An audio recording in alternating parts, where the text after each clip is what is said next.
everybody, and welcome. Hello. We're D&D Boyband, a group of dorks that all like to play D&D pretty boys. Not Apparently dork. it's not fantasy unless everybody's hot, including the NPCs. This is an original D&D campaign set in the critical role world of Exandria, taking place 10 years after the events of CR1. Whilst the Council of Haldore deal with the aftermath, tensions are growing within the heartlands of Haldore and deep beneath the ground. I'm Dungeon Master Jamie, and joining me tonight are the Spice Boys. First of all, let me introduce Clued as Rasha, Eski as Zug, Sai as Aku, Luke as Ascor, Lauren as Roman, and Erin as Haydn. Before we begin, I believe we have two announcements, one from Clued and one from Erin. Oh, I'm up first, aren't I? Hello everyone!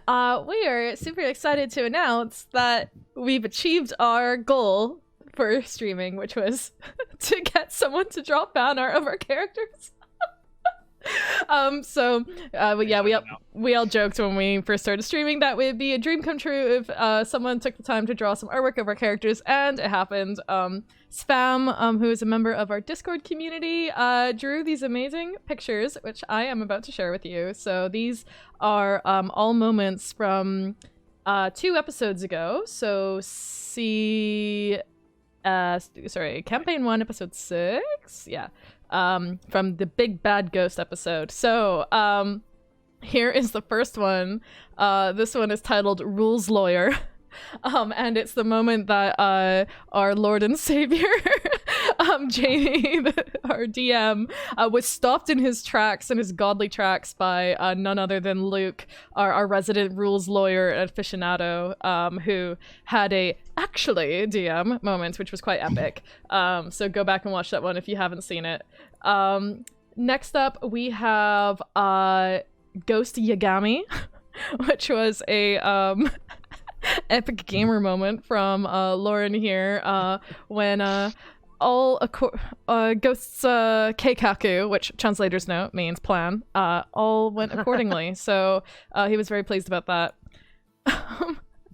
Next up, we have Ghost Skywalker, which is a classic Star Wars moment between a ghost and Rasha. You can read that one in your own time, but it's pretty funny. So we were having a chuckle with that one. And then this one is a little bit of a throwback to any anime fans watching today. We have Ghost Aizen, who is a Bleach reference. For this one was so good. Yeah. I love this one so much. So I feel this one, man. I feel So this is Ghost. Yeah, it literally cuts deep. It cuts deep into Rasha's entire body, so not cuts quite deep into his finger as it falls to the floor. Yeah, that was sad. Oof. It's like that astronaut meme always was. And then finally, we've got one for the World of Warcraft players in the house. This is Ghost as the Lich King, which I think is probably who he secretly wants to be one day. And this is him giving an epic speech to Rasha. So yeah. Spam, thank you so much for all of the artwork. There's actually been some more since I put these slides together, of basically Kale like scratching Rasha to death because Kale had to go to the vet, which he was not very pleased about. So that was pretty funny, but yeah. I chopped my cat's balls off this week. Yeah. My apologies, cat.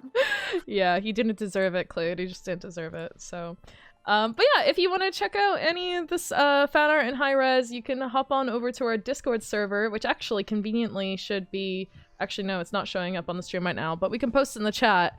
Discord.gg/ a bunch of letters and numbers. It's not spyware, honest. It's not spyware, I promise. But yeah, we post lots of memes in our channel, including fun fan art from Spam and friends. In fact, actually, Sai created some pretty hilarious artwork the other day as well, which last week. which I intend on sharing as well. But I forgot to prepare it for today, so I'll do a little highlight section next week because it's pretty funny. I had a turtle. So good. So yeah, that's me. Clued, you got an announcement.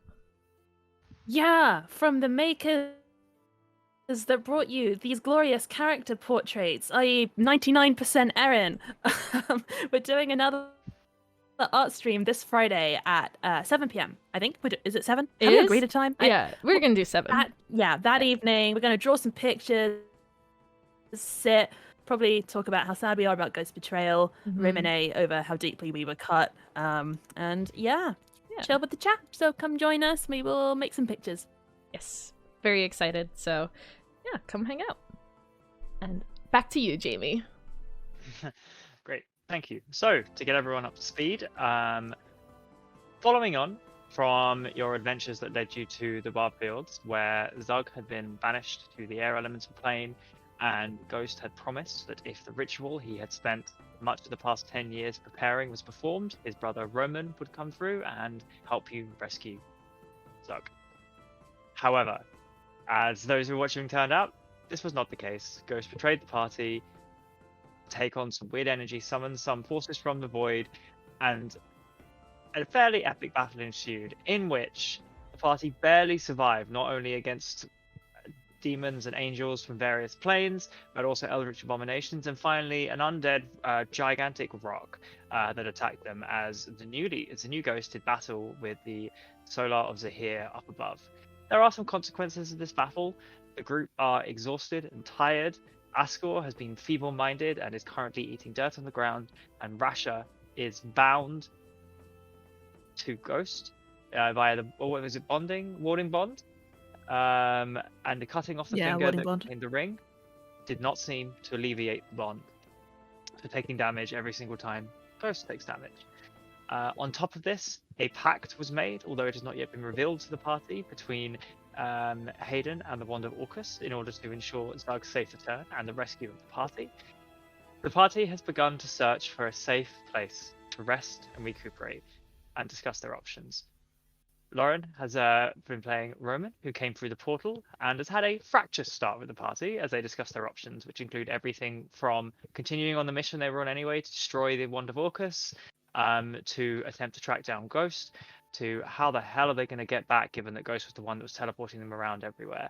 The party, a little bit at a loose end, trapped in the middle of a barren, magical wasteland, are in the middle of discussing their options and finding somewhere safe to bed down. Good.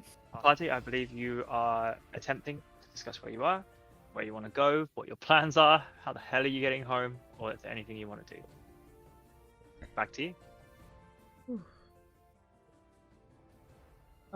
Well. So, are you staying with us then, or? Because I don't think we can walk back tonight. Haydn kind of turns to Roman and.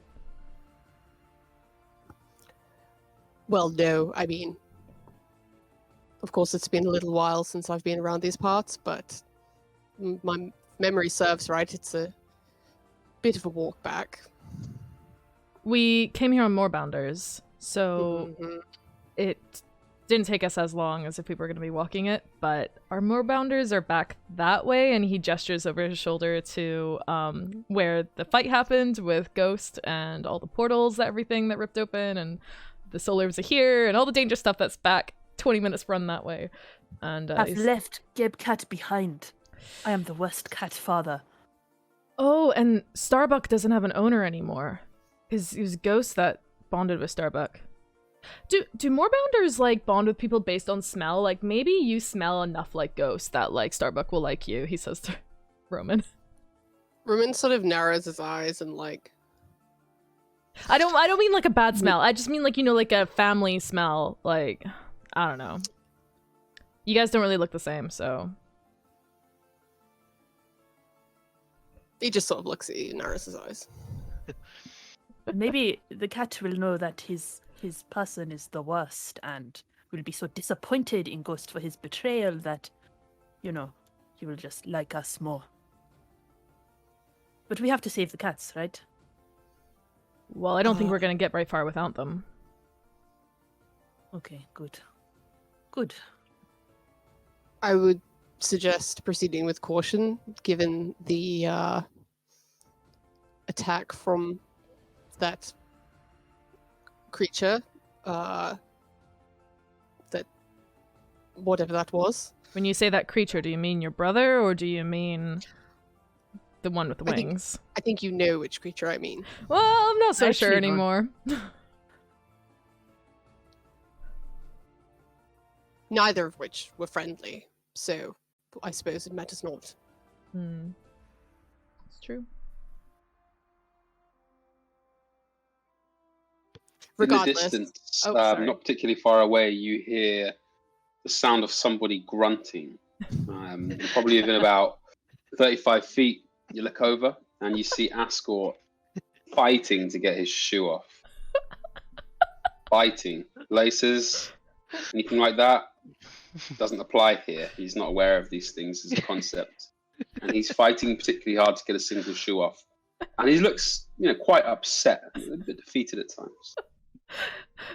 Oh, Luke, as a reminder, at the end of the last session, we tied 50 foot of hempen rope around Ascor's waist and then nailed the other end of the rope with a piton into the ground so you couldn't wander off. We've got like a baby lead on you. Quite a fight. You're still close by with your shoe, but in that case, correction. You hear the usual babbling you've heard over the last however many minutes now. And then eventually you hear a series of M's, like M for mother, M for Mike. And eventually, amongst the babbling, you just hear one word as clear as day. Milk. Milk. Milk. One thing I must commend you for is going to the effort to bring your dear friend all this way, despite his affliction. That must have been terribly difficult, but the empathy that shows is very impressive. It was one of the hardest things I've ever done. It was really hard. He's really, just like this, I guess. we did debate for a long time about returning him to his parents. Are they? True. And Ghost kind of looks at him. I doubt his parents are from these parts. Do you mean Ghost or do you mean Roman? Did I say Ghost? Hey. Roman. He doesn't go here anymore. Friendship cancelled with Ghost. Roman is our new best friend. Slash West enemy. If you're from Jorhas, why are you purple? Only purple boys in this house.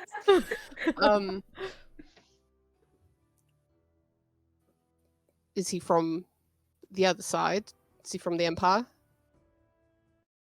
Well, is it an empire where we were? No, it's a republic. Taldor is a republic. And in the background of What's the your difference? conversation, you notice that he's evolving intonation. So instead of just saying this word dribbling out of his mouth, he's kind of like milk, milk, milk. Well, regardless of whether you move to reclaim your Moorbounders or return by foot, sleep is in order. I shall make space for myself over there so you don't feel threatened by my scary presence or something. Sorry. Just to make things comfortable for everyone. And he just sort of like looks at the floor and then looks up and then he just turns and walks away. Oh, don't worry about it. I'm used to everyone sleeping really far away from me because apparently I have a scary presence too. So shouts over his shoulder, terrifying. Maybe you should sleep next to him tonight. Yeah, please go sleep next to him so he can learn. Well, I also feel unsafe next to him, so what about me? Well, you are a lot more scary than he is. You carry the cucumber. What is he going to do? You have, the death wand. I'm not gonna use it, though. No, sure, but, it is a scary thing to have. You're the scariest person in this party. 100%. The 5'7" short arse of the party is the scariest thing here. How is this possible? Pretty much. Okay, well, do we still have all of our tents, or are they back on the Moorbounders? Moorbounders. Oh dear. all your Okay. supplies. Oh. You hear some scratching of shoes in the dirt as Ascor now kind of sort of writhing, and not really aware of his bindings, but attempting to break free of whatever holds him. And now the word milk has just taken on a kind of sinister tone of frustration and resentment. Milk. Milk. Mm. That's the Ascor we Yeah. know. And you hear the stones and pebbles crushing beneath his feet as he writhes. Milk! And his hair's flopping with each shout of the word. Yeah. Guys, what are we gonna do about him? Maybe he is the scariest thing here. I think he might be, yeah. Maybe just find him some milk or something? Does anybody have any milk? You've got the jug. You've got the jug. I don't have the jug. No one gave me the jug. I've got the jug. Hayden's got the jug. The jug doesn't do milk though. Does it not? I swear it does any liquid. It does Mayo? beer. It does Mayo? beer. I mean, like Mayo! he's got an intelligence of 2, so he's like a child. So is it like unethical for me to give him beer? No. Mayo. It's basically Wait, hold on. Oh, Why just can't for it the do, why party can't and it just do for milk? people who are listening at home, that come from their own homes. Did a little Google to see what creatures in the D&D world have a 2 intelligence. 2 to 4. Yeah, sorry, 2. Badgers, bats, goats, mules, and horses. So that's the kind of level he's currently on. I thought horses were smart. They got that too. Oh wow. Wow. Dang, okay. Wait, why can't the jug make milk? Well, the Because- alchemy jug can only make certain things. Here's what it can Oh, make. I Acid, didn't 8 realise. ounces. Basic poison, a half ounce. it can make acid. Ooh. Beer, 4 gallons. Honey, 1 gallon. Mayonnaise, 2 gallons. Oil, a quart. Vinegar, 2 gallons. Why is water, mayonnaise part of that list? Like, water fresh, 8 gallons. Water salt, 12 gallons. And finally, very good wine, question. 1 also gallon. we have, I mean, like, you know, complete metagaming, but we have like 2 people that can conjure food and water. With these spell Does slots, that include nah. milk? Good point. And so then at that point you hear milk has turned to a kind of somber tone, sort of loss, as in one might call out to a lover. Just milk. Almost like the meowing of a cat, you know. Milk. Aku just turns to the party and just goes, "Why milk?" Because he's like a baby, right? What is wrong with milk? I mean, I drink Or milk. is he just really dumb? Maybe it's just like returning to like comfort foods. Why would Ghost make him a person that only thought about milk? Of all the Sounds things you could absolutely do, like something Ghost would do. of all of the things you could do to your enemy, you make him think about milk. And it's Really? within this space of time, all of a sudden, it's that Ascor is now, he's looking sort of with purpose into the distance, just like, milk. Milk. As if he's willing milk, you know, he's just, milk. Do you think he understands us? DM. Yep. Question: Sorcerer's like spellcasting ability is charisma, right? So just because his intelligence is dropped down, does that mean he can still do Intelligence sorcery? and stuff? charisma are both. I know what you're up to, Luke. Oh. I didn't know that. No, to I didn't know that. clarify, it's intelligence and charisma are both 1. Damn it. Rough. Damn All it. right. I'm Nothing sorry, happened. Luke. I thought you were gonna actually conjure some milk for real there, and I was getting hyped. You might be able to. I don't think sorcerers can, but life goes on. Okay, Maybe well, a divine soul sorcerer could, but But that's not me. if I am going to fix Ascor, I really need to rest. But I might also die in the night if Ghost gets into any fights. So does, you know, if you enter, well, I would say if you enter my tent, but I guess we don't have a tent. But if I am dead, that is why. does anybody does anyone here have like a little brother or a little sister, and they like kind of know what to do? Because I don't really. I'm not good with kids. I don't know how to look after kids. Rasha looks Yeah, pointedly at sure. the rope and the pits and goes, "Well, that is how you do it, isn't it?" Well, No, I've got a better way. And Aku just walks up to Ascor and gets his like flask of water and just Ascor's looking at empties you, it and on as you his head. approach, he says, like almost of the sort of light behind his eyes of excitement, like, oh, the answer's been called. And he goes, milk, milk. He just like splashes all of his water all over Ascor, just like drenches him. I only thought you were going to stab him. Oh my god. Ascor doesn't just take it on the head, his head goes back and his mouth is open, and his mouth is like he had eaten dirt, so his mouth is covered, caked with the dust and dirt, obviously sweating from battle. It's really caked on there. There's probably a little bit of blood coming from his mouth as well, and his teeth don't look in great condition. But semi-drowning, semi-drinking. It's cleaning his face at least a little bit. And then he sort of, swallows some and vomits some up immediately from basically drowning on it. And maybe a little pebble comes up with it. And he just goes, milk! And he does one final thing. He sort of tilts his head back, closes his eyes, and he goes to whisper.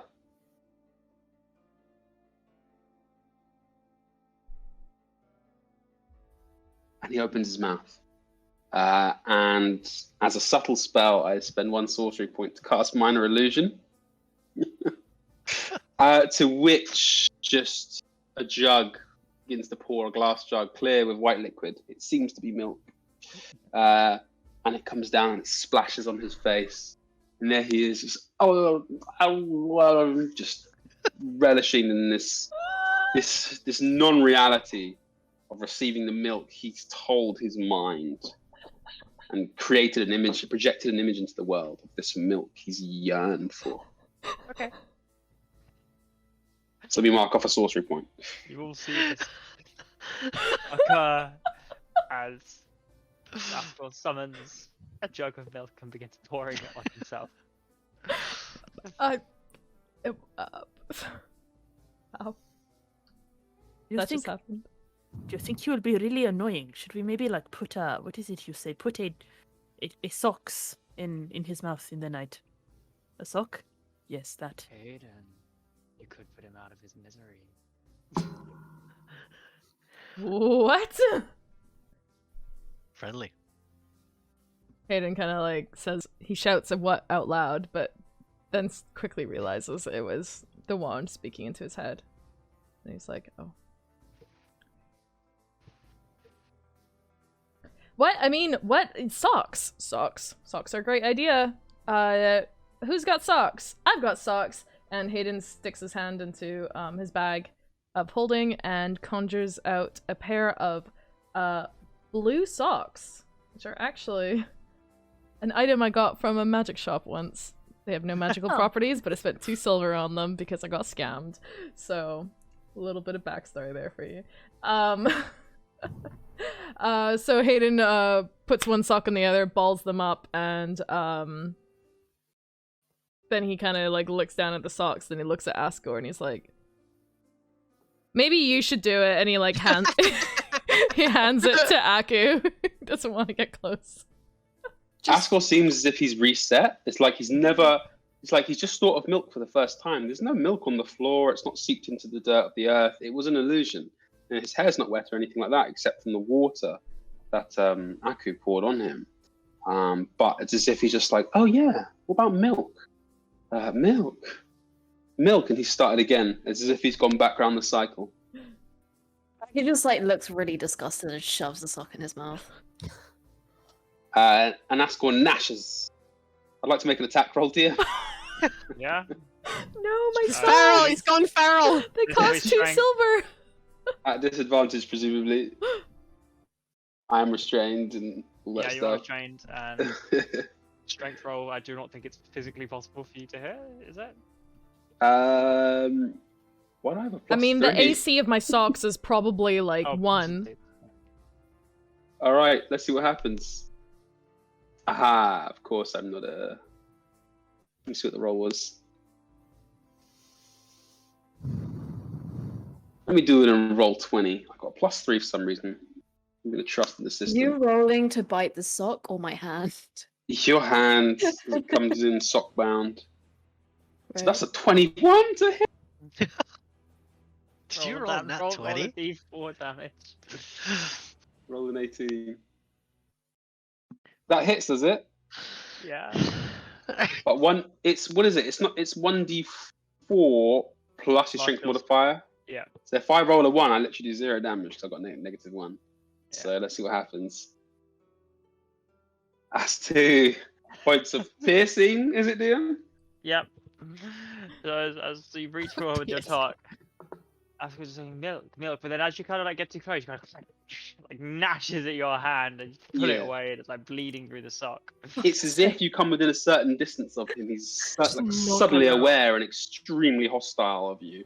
Just milk, no, like that. Do I have to take any extra damage for rabies damage? Nope. Hepatitis. Good, because I might be unconscious if I did. Is Ascor rake? Oh. Does he have any Yeah. things that we should be worried about? You have a lot of things you should be worried about, but a lot of them, unfortunately, for Ascor, are reliant on his spellcasting ability. So you're probably not doing too bad. So the groups, are you standing around? Are you heading slowly back? What's the plan? Oh, out of curiosity, sorry, did I actually get socked in the mouth? Do you want to try again after you got bitten? Yeah, I probably would have slapped Ascor with the sock first and then shoved it in his mouth. Okay. I'm gonna go for another bite. Yeah, fine. That's a 6 to hit. No, this time as you kind of go for it, Agri's expecting it, kind of grabs your jaw and shoves the sock in. And straight away you cheer.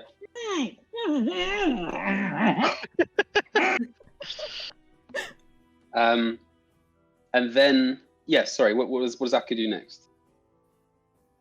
Just sighs and walks away, probably. And as you get about 15 feet away, you hear in your head, milk? No, Milk. not like this. Knock him out. Knock him. Is that to everyone or just to Aku? Just to Aku. Good. Milk. I guess he thinks that you're his dad now. My god, I'm gonna fucking kill Luke's character, I swear to god. Milk. Won't be the first time you tried.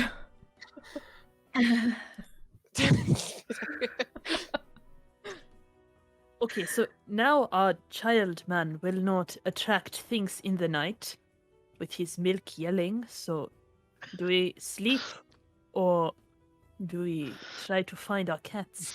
And I guess maybe my finger. I don't know what I would do with it, but You can sew it back dunno. on. we just put it back on, like, just. I don't know. Just you take it to like a doctor and you like get it like some stitches and it gets sewn back together. I guess I will give it a go, given it, achieved nothing other than, taking a bit of my own hand off, so. Or what you could do is you could make a Goldfinger. I was considering maybe, like, making it an extension of my gauntlet or something.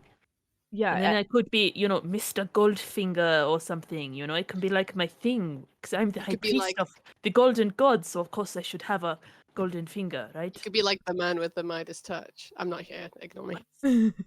you are here for the first time. No, I was gonna say Roman's like on a rock, like in sight, but like maybe 20 foot away, just like with his legs crossed, just like sat with his hands on his lap, just like and his eyes closed, and he just sort of like looks like he's meditating, basically.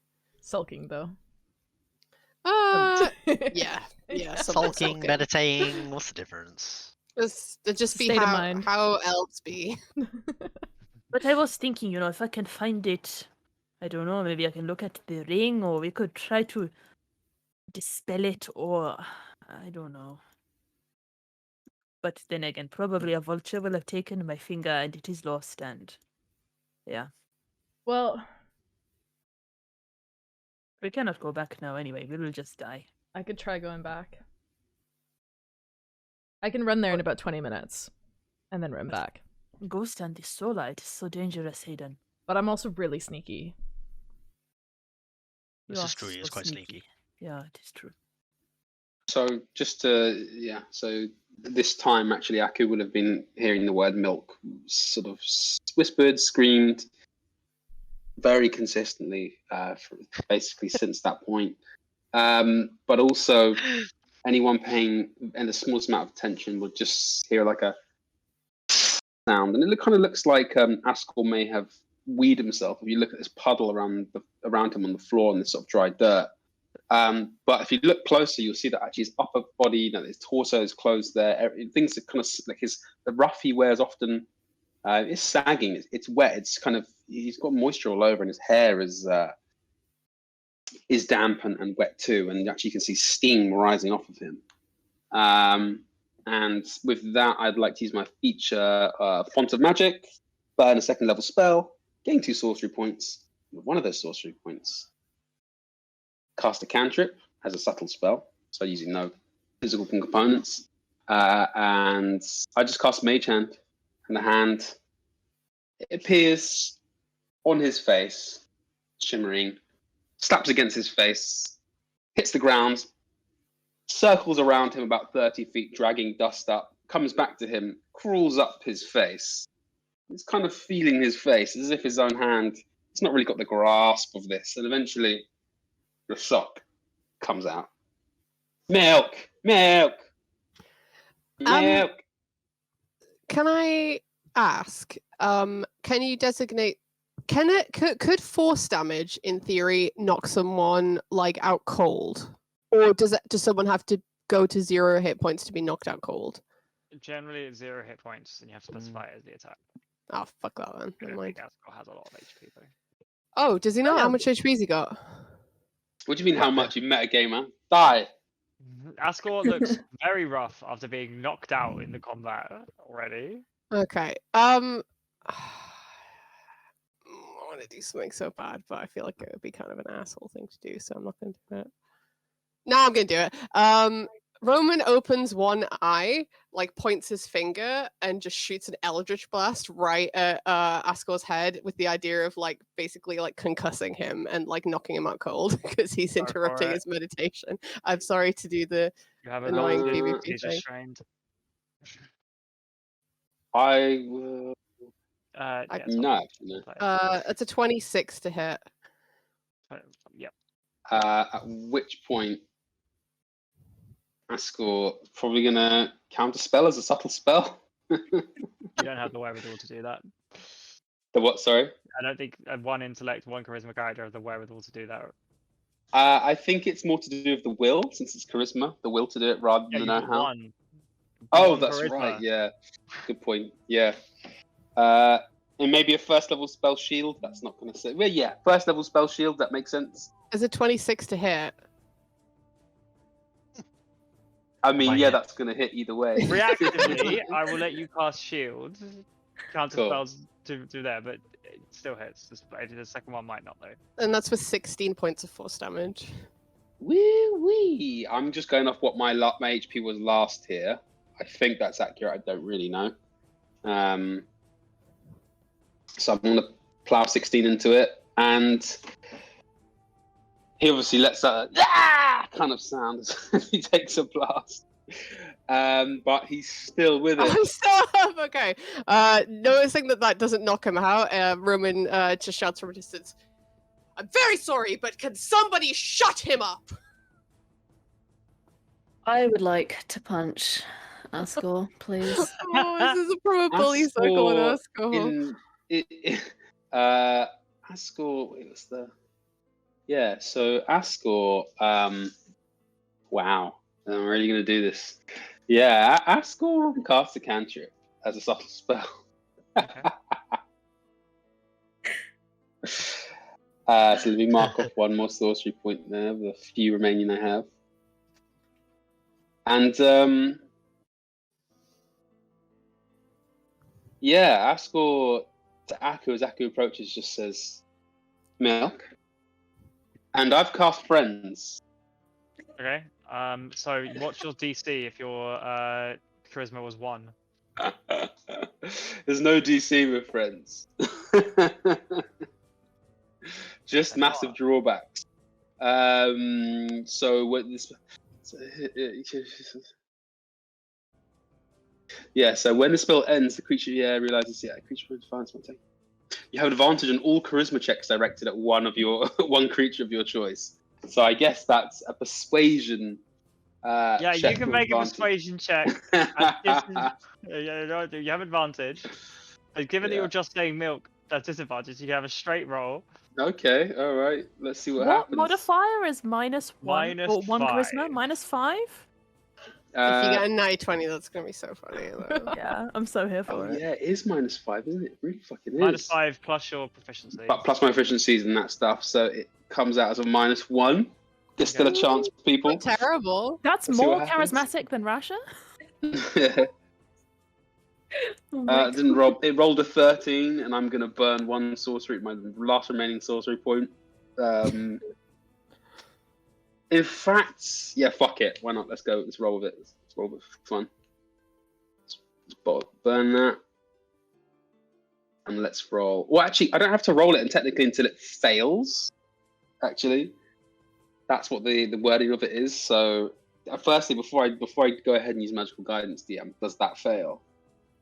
A 13. Sorry, a 12 or a 13? 13. A 13 to convince Aku to leave you alone. Yeah, he's a harmless creature. He's after his milk. Given the point of damage taken earlier by a biting, 13 doesn't cut it. All right, let's use that last sorcery point. I bet you money is going to come out worse, but let's see what happens. Persuasion. That is a 19! Is that a natural 20? Is that a natural... Whoa. Hold on. Let me check the logs. I'm not connected to the thingy. Let me check the logs. Oh my god, baby rage. This is so exciting. I can't believe he's done this. Check the logs. Oh my god. Check the logs. I think it's a natural 20. It was green. It's gone now, but it was green. And it was 19. So, yeah, it was because I got a -1 modifier. Aku, you're overcome with a sense of pity. To help the And child. Ascor just repeats. Milk?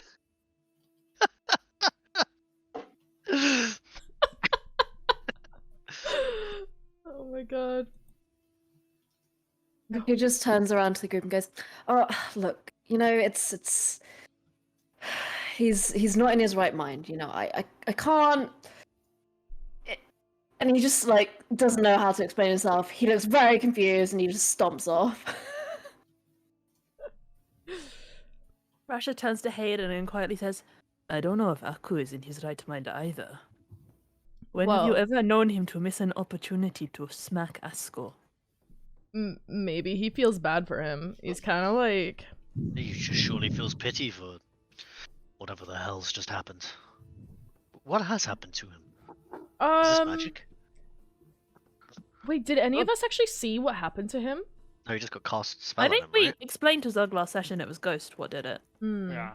Ghost pointed at and a little crown appeared on Ascor's head that broke. For those of you who were paying attention. Okay. Yeah, I can't remember if I was unconscious at the time or not. I can heal a lot of things, but I don't know about this. This is maybe different, maybe not, but I am so tired. You have to try. You can't leave him and he just looks at him for a second. I mean, Zug, the only thing I can do right now is, I don't know, he looks around kind of defeated, exhausted, pops a little light on the end of his finger and it's flickering a bit sadly and it sputters out. I think we should rest for now, all of us, and not fight each other. He kind of glances over at Roman for a moment and perhaps just rest up. Yeah, probably. Or we are going to be in trouble if we run into anything else. Yeah, but Ascor's yelling might mean that something else runs onto us. Oh. True. You know, like the thing that sent you to wherever you were, right? Imagine you are this big shadow guy walking around in the Barbed Fields and you hear, milk, milk. What you're going to do, you're going to go eat it, because why is it saying milk in the Barbed Zug, Fields? Zug turns to the party and he goes, "Promise me, when he comes out of this, that you won't tell him that I did this, please." And he walks over to Ascor, and he kind of like kneels next to him as he's talking about milk. He puts his hand on his shoulder, and "I'm sorry, my friend." And he begins. Can I instigate a grapple check as he tries to straight up tie him up and gag him? Yeah. Go for it. You make it's your strength versus. And actually, Is as, it just a strength He's already check, or- tied up, isn't he? as Yeah, Zug he's already approaches, bound. Yeah. as Oh, Zug I approaches, see. Ascor's demeanor is different. He sees Zug and is like, like really look of pleasure on his face. Sort of someone he recognizes, friend. Oh, and that's it. He's just going, oh. It's like As he very, approaches. very uncomfortable. He looks at me and goes, I "I'm sorry." feel so bad And he's for him. just smiling, going, "I promise that I will make this up to you, but this is for your own good." He says as he kind of like looks very sad, and he takes a piece of cloth. He looks at it for a second, and then he just tries to gag Ascor with it. I can't believe this is the greatest betrayal of our campaign so far. I love that we literally don't have a single paternal bone in any of our bodies, and instead of trying to care for this poor, feeble-minded creature, we're like trying to knock him out. Yeah, if it was anyone other than Looking Ascor, really sad. I mean, we probably would try. Zakwa looking really sad. He just kind of like, well, hold on, I need to do the strength check first. So is it a strength? Your Check, right? athletics Oh, my athletics. versus. It'd be my athletics, I think. No. It's your athletics or acrobatics up to Oh, you. sorry, yes. Zug's Yes, yes, athletics. Okay, well, I'm I'll pick restrained. athletics then. So, that is a 17.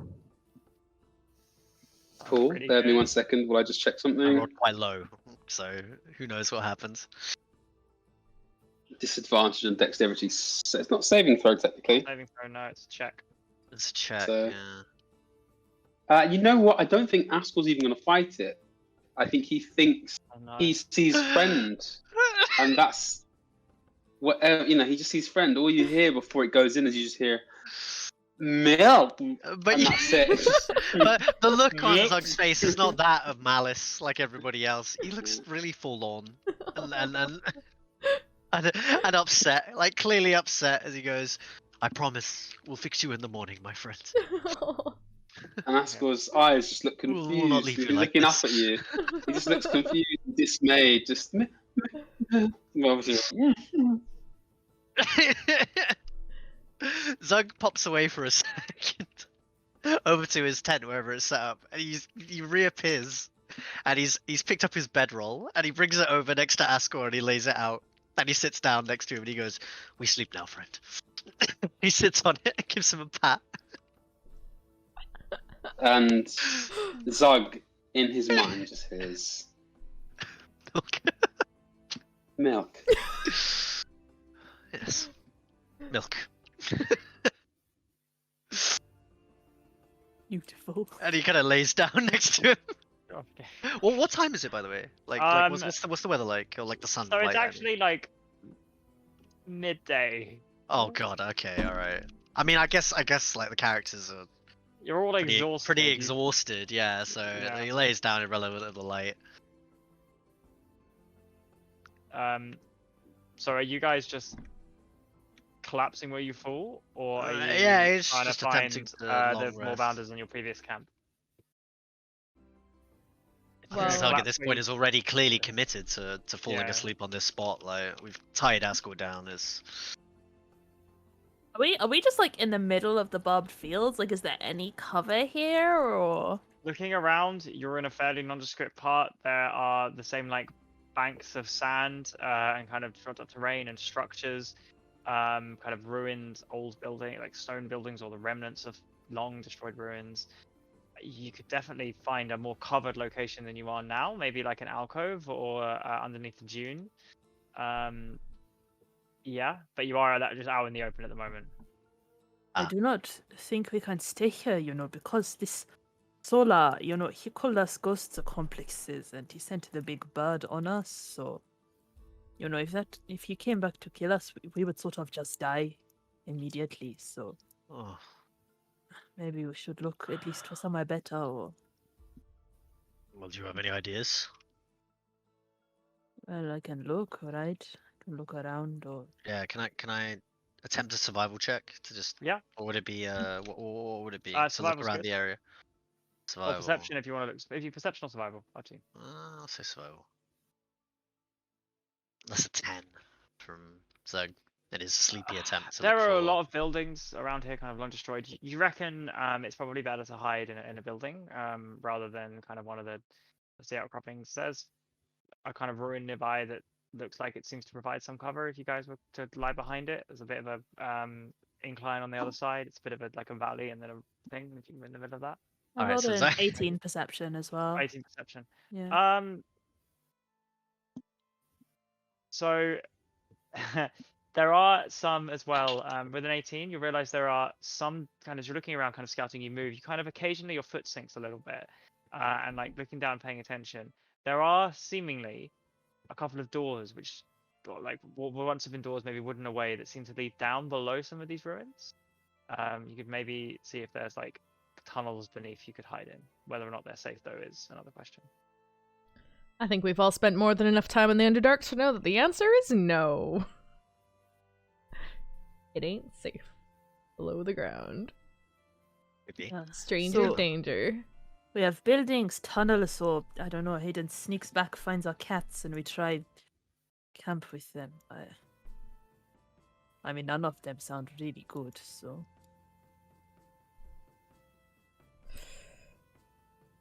building, maybe. I mean, does anyone want to go with me? Well, Rasha looks pointedly down at his golden armor, gleaming in the sunlight like little solar flares. I mean, no. Yeah, that's fair.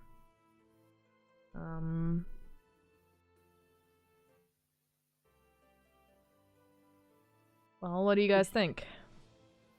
It looks very tight. I think that perhaps we should find slightly better cover, but I don't know if going underground is the right answer. Yeah, well, let's try this building. And actually, thinking about it, Haydn, you probably cannot just get the cats, right? Because the cats have people they like. Oh, yeah. I can't ride a cat. I can't ride them. No. One of them is Ascor, is it not? Yeah, one of them is Ascor's, the other is Ghost's, and the other is yours. Rasha, so. So I Not must good. try find them tomorrow. Cats were tied up. Jamie, you're Even cutting if out a they're bit? Oh, sorry. The cats were tied up, even if they're there. I'm about to drop on my feet. Yeah. Why are we moving back? Yeah, let's just take that building and hope for the best. I agree. How far away is the building? 100 yards? Oh, okay. Then yeah. Zug gets up, and he goes and he kind of like quickly packs his tent up, and then he comes over and he unstakes the whatever the thing was holding Ascor, and Yeah. kind of like beckons him like a dog holding a lead to like follow him. Come, we are going somewhere safer. Ascor, like a dog that probably doesn't trust you too well, is not looking in your direction, just sort of looking down, just away. Turns again. Come on, and he tugs on the piece of rope a little bit. Come on, I'm tired. We need to sleep.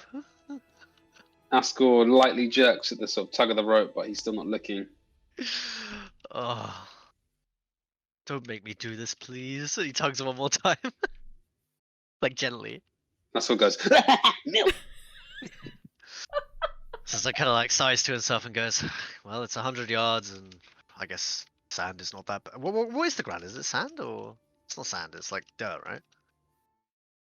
You're muted, Jamie. The silent DM. Sorry, thank So- yeah, it is that kind of sand mixed with dirt you kind of get just before you get to a beach. Like, Yeah, okay. So if it seems like safe enough in terms of, you know, he walks forwards and he just begins to drag Ascor. Almost like slightly effortlessly, holding his pack in one hand and And Ascor, you know, saying nothing, not even acknowledging Zug, just really leans into it the other way and it's just like, you know, like I mean, digging his heels in. we could do a contested strength check if you want. I think that's I've probably got a better chance than charisma check, so yeah, why not? All right, so hold on, I rolled the wrong one. God damn it. Strength check, not a saving throw. Oh my god, what are my rolls today? That's 14. All right, let's roll. Why have I not got D&D Beyond connected yet? Excuse me, everybody. Let me just roll a little strength check here. I believe that's -1. You're probably gonna beat me because my rolls are absolute garbage today. It's 16. With inhuman, unnatural strength, born only of pure instinct. Ascor is as stubborn now as he ever was. And is refusing to move. You see him flex and pull away from Zug. I should just walk ahead to the building. Leaves them to do their thing. Oh come on! Don't. Can I expend a lucky dice to roll again? Yeah. I want to see how many of those I have. Give me a second. I want to make sure I'm not out. 3, I don't think you've used any, right? No, I think I used one. Oh no, I didn't use any. Sorry, no, you're right. Okay, that's another strength check then. Oh. That's an 8. That's definitely not worked. Alright. Dude. Yeah. How long until when you fail a check? How long until you can try that action again? So you can try it again, but each time you try, the DC will be higher, or I will give, in this case, I would give Ascor advantage. Okay, well he tries again to tug on the Okay. thing. Try to tug him again. This time it was a 21. Esky, just so you know, with Lucky, you get to choose the dice. You get to roll an extra d20, but you get to choose which one. So you don't have to accept the 8. You can choose the 13 if you want. I mean, yeah, obviously I choose the 13, but it's Or still failure, so he 17, needs to sorry, go yeah. get. Yeah. No, this one's a new one. I didn't. Yeah. So didn't get that's to roll 2 dice. 21. Ascor try Yeah. with advantage. You have advantage. Oi, against oi, 21. oi, Yeah. oi. All right, I'm gonna win. But you need to roll like a 20, right, to beat 21. You got -1. Yeah. Don't worry about that. You don't worry about that, man. That's my fault. I've got to worry about that, all right? I swear to God, if Alright, you let's roll see a what happens. 20. Let me see if it connects to the roll 20. A 1, of course. That was actually a natural 2 in theory, Okay. but followed by a Followed by a what? 11. 11. Okay. This time, Zog's not having any of it. He's done. There's a little bit of the kindness gone as you yank Ascor away and start like pulling him, Literally like just a dragging him disobedient 100 dog, yards. over to the ruins that Rasha and the others are walking towards. And it's with that Zug, upon his journey for its entirety, in his mind just hears the entire way. It's In not my a head. comfortable sound. In your Sorry. head, inside your head. Wait, can you do Forget- that with my ring? No, Ooh. not if you don't know. Ah, yeah. You're the designated babysitter now. You are screaming into the void. Yeah. But Zug That's doesn't his have life. it. Zug doesn't know. Like he doesn't know that it's being blocked, so he's got no concepts. Yeah. I'm still listening. Well, What's we the plan, fam? found the solution. Some elite or rest at least. So, are we gonna you go can't rest give it in to- one of these ruins? Yeah, so Zug does yeah. the same thing. He restakes the thing and lays the bedroll beside him. No tent, just bedroll next to him. And he kind of gingerly gives him a pillow as well, like a spare one that he has in his bag, and lays down on it. Yeah, Rasha's just And gonna then tries to sit go in to the sleep. corner. Yeah, Rasha's gonna sit in the corner and clutch his holy symbol, maybe head in hands sort of thing. Mm. Look remarkably small for one so big. Haydn Roman's is still just sitting on his rock, just meditating. He hasn't moved since he shot Ascor. You're not joining us in the. Well, no one said anything to him, so he's Oh. just There is an important update for Sai there. And that is the nature of the friend's cantrip. So just to give you a bit of le context, when the spell ends, the creature After a minute. realizes that you used magic to influence its mood and becomes hostile towards you. A creature More than you already were. prone to violence Oh no. might attack you. Another creature might seek retribution in other ways, depending on the nature of your interaction with it. Oh my gosh. How long does friends last for? A minute. And when it ends, this is what happens. So Minute. I like a little bit of creative license. I was walking away from the group. You just pause as it hits you what happens, and you turn back and you see Ascor being dragged by Zug as people are kind of marching away towards a secluded part. Roman meditating in the distance. An intense anger fills you.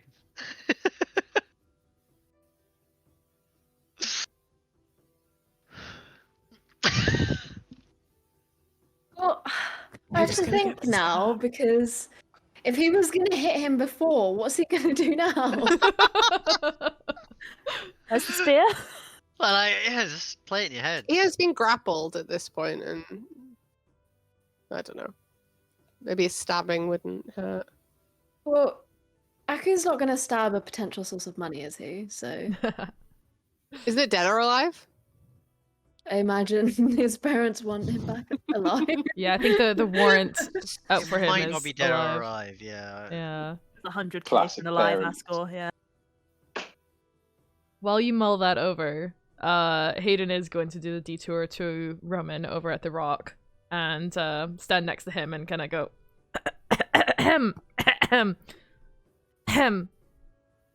Just one eye opens and sort of.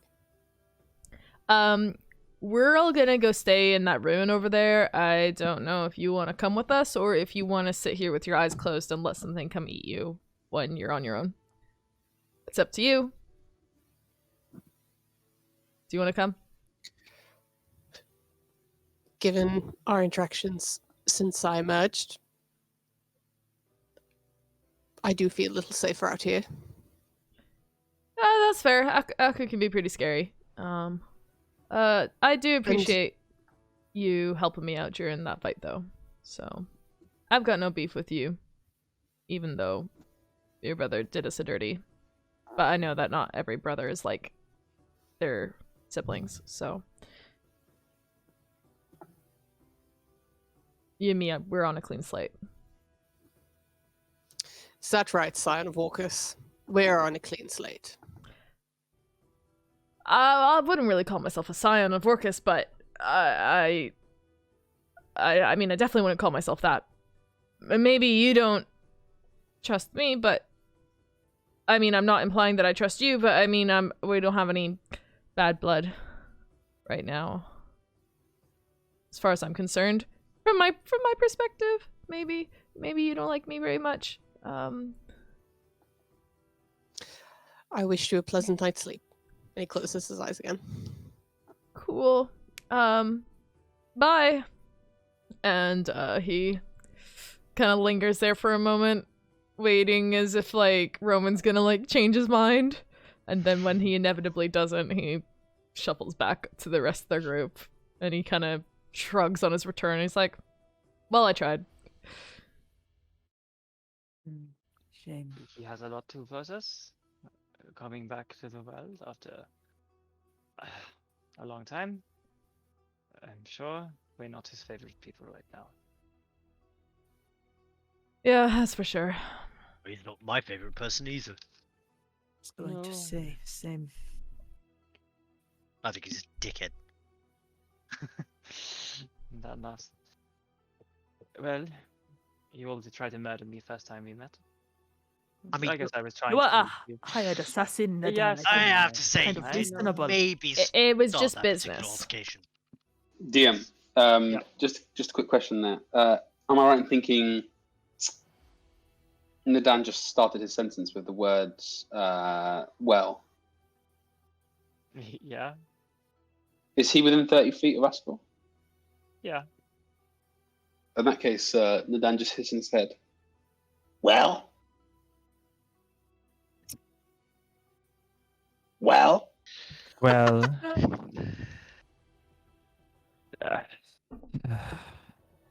Cleveland sighs. Well, Can anybody put him to sleep? How permanently do you want? Temporarily. Why, what's wrong with him? Well? He's just sitting there. What does Ascor look like right now? Like, is he looking at the group? Sort of. He's like looking around and occasionally shoots a look at Dan, and he shoots a look. He goes, "Well," he hears that in his head.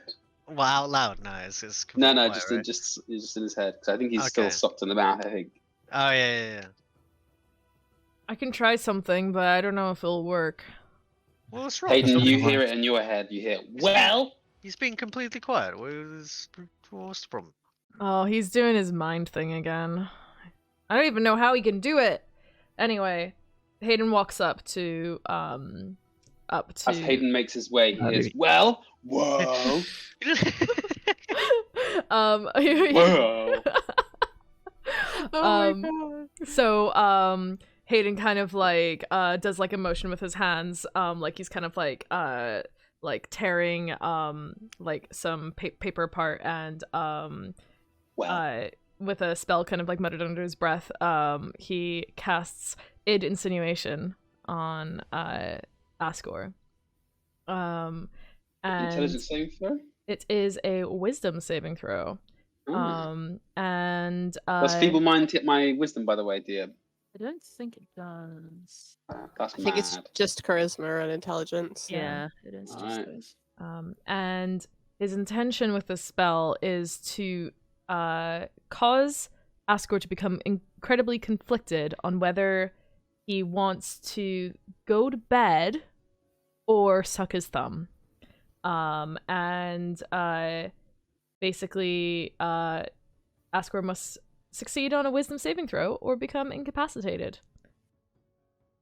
Is the duration of that for one round? Out of curiosity. It duration is concentration up to 1 minute, but I'm hoping if he falls asleep like within that first minute, then he'll just stay asleep. That's why I was like, I don't know if it's gonna work, but I'm gonna give it a try. Do you get to influence what it is specifically it is that that he wants to do? Because I used to have this spell. Yeah, it just says you unleash a torrent of conflicting desires in the mind of one creature you can see within range, impairing its Cool. ability to make decisions. So, he's like trying to make you decide between two like potential things, and then hoping that maybe you'll fixate on one of them. I feel like this guy's only decision right now is between milk or well, but DM, what's your ruling, baby? As in, sorry, wisdom, or whether or not it can be conflicting desires. I'd say that those desires can be specified. Yeah. Cool. So the Doesn't mean desire you to act on them. It just because it paralyzes you essentially. But We know which spell you're now relearning next time. so currently conflict. So what's it's a wisdom saving throw, right? Yes. Yep. All right. You are not within. You don't get Aku's buff because I'm not sure Aku considers you a friendly target at the moment. No, I think it's very unlikely. I think it's very far from the truth. Absolutely not. How do I Let's work see what out happens. what the DC should be? Because it doesn't actually It's say. plus your intellect modifier plus your proficiency bonus. Ah, okay. So it would be. Wait, sorry. What is plus my intellect modifier and? 8 plus your intellect 8. modifier plus your proficiency. Okay, so the DC is 15.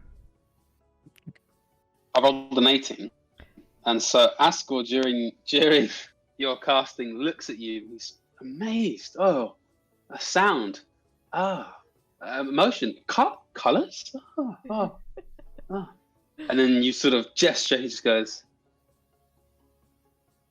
"Well." Oh, god damn it. Okay, but also, clarification, DM. It says here, the target must succeed on a wisdom saving throw or be incapacitated. At the end of each of its turns, it takes 1d12 psychic damage and can then make another wisdom saving throw. So does it only take the psychic damage if If it fails. it failed? Okay, so if it succeeds, then nothing Yeah, it's fine. happens. That's fair. And it picks up again. Well. As soon as Ascor starts saying stuff, Aku is gonna This walk is over. this is mentally. This is. Oh. Is he not saying anything out loud? He thinks he's still socked in the mouth, so he doesn't have that capacity. Is he? So does Haydn like say that his spell doesn't work? Well, you guys see Haydn kind of like do like a motion, and then he like hesitates, and is like waiting for it to happen, and then he's like, "Oh, god damn it, didn't work."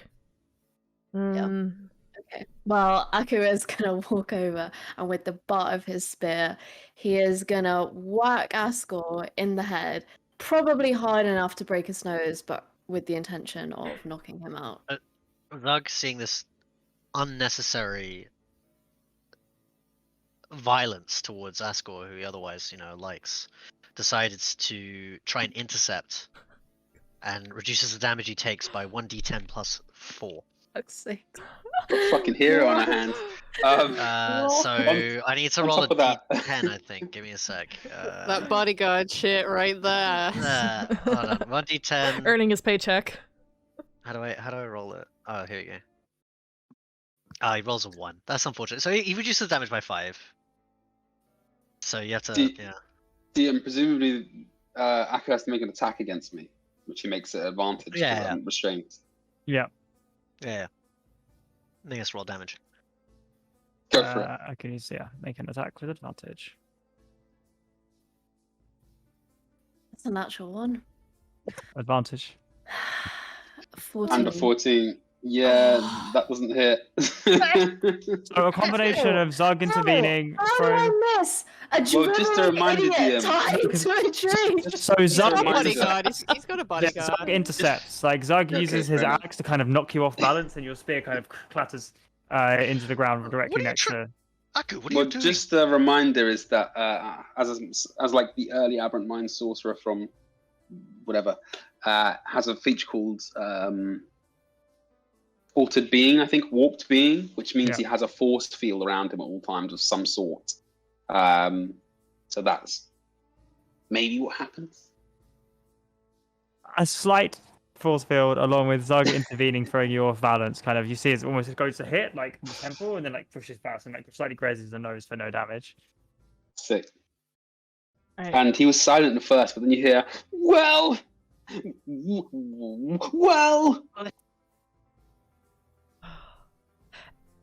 Hayden's like, okay, wait, stop. I'm gonna try one more thing. Step back. And he's gestures for Aku and Zug to step back from Ascor. You're not gonna try and hit him again. No, are you? I'm not. I never tried hitting him. I'm not gonna try hitting him. Before Looks Aku like- walks away, he does kind of like push at Zug's shoulder and says inside his mind, "You should fucking watch yourself." And he walks away. What is wrong with everybody today? Ah. Rasha just mutters, "Well, we did nearly die and we were betrayed by our closest friend, and I'm married to an eldritch evil, so I guess there's that, Zug. We're Oh. probably not on form, are we?" I must have missed a lot while I was away. Yeah, right? Rasha's kind of just like head in hands, obviously just trying to rest and just like can't even look at anyone at this point. Quite a bit, Zug. Yes. Oh. So GM, in the panic, would Ascor have the capacity to cast a second level spell? So, give me a second. On himself.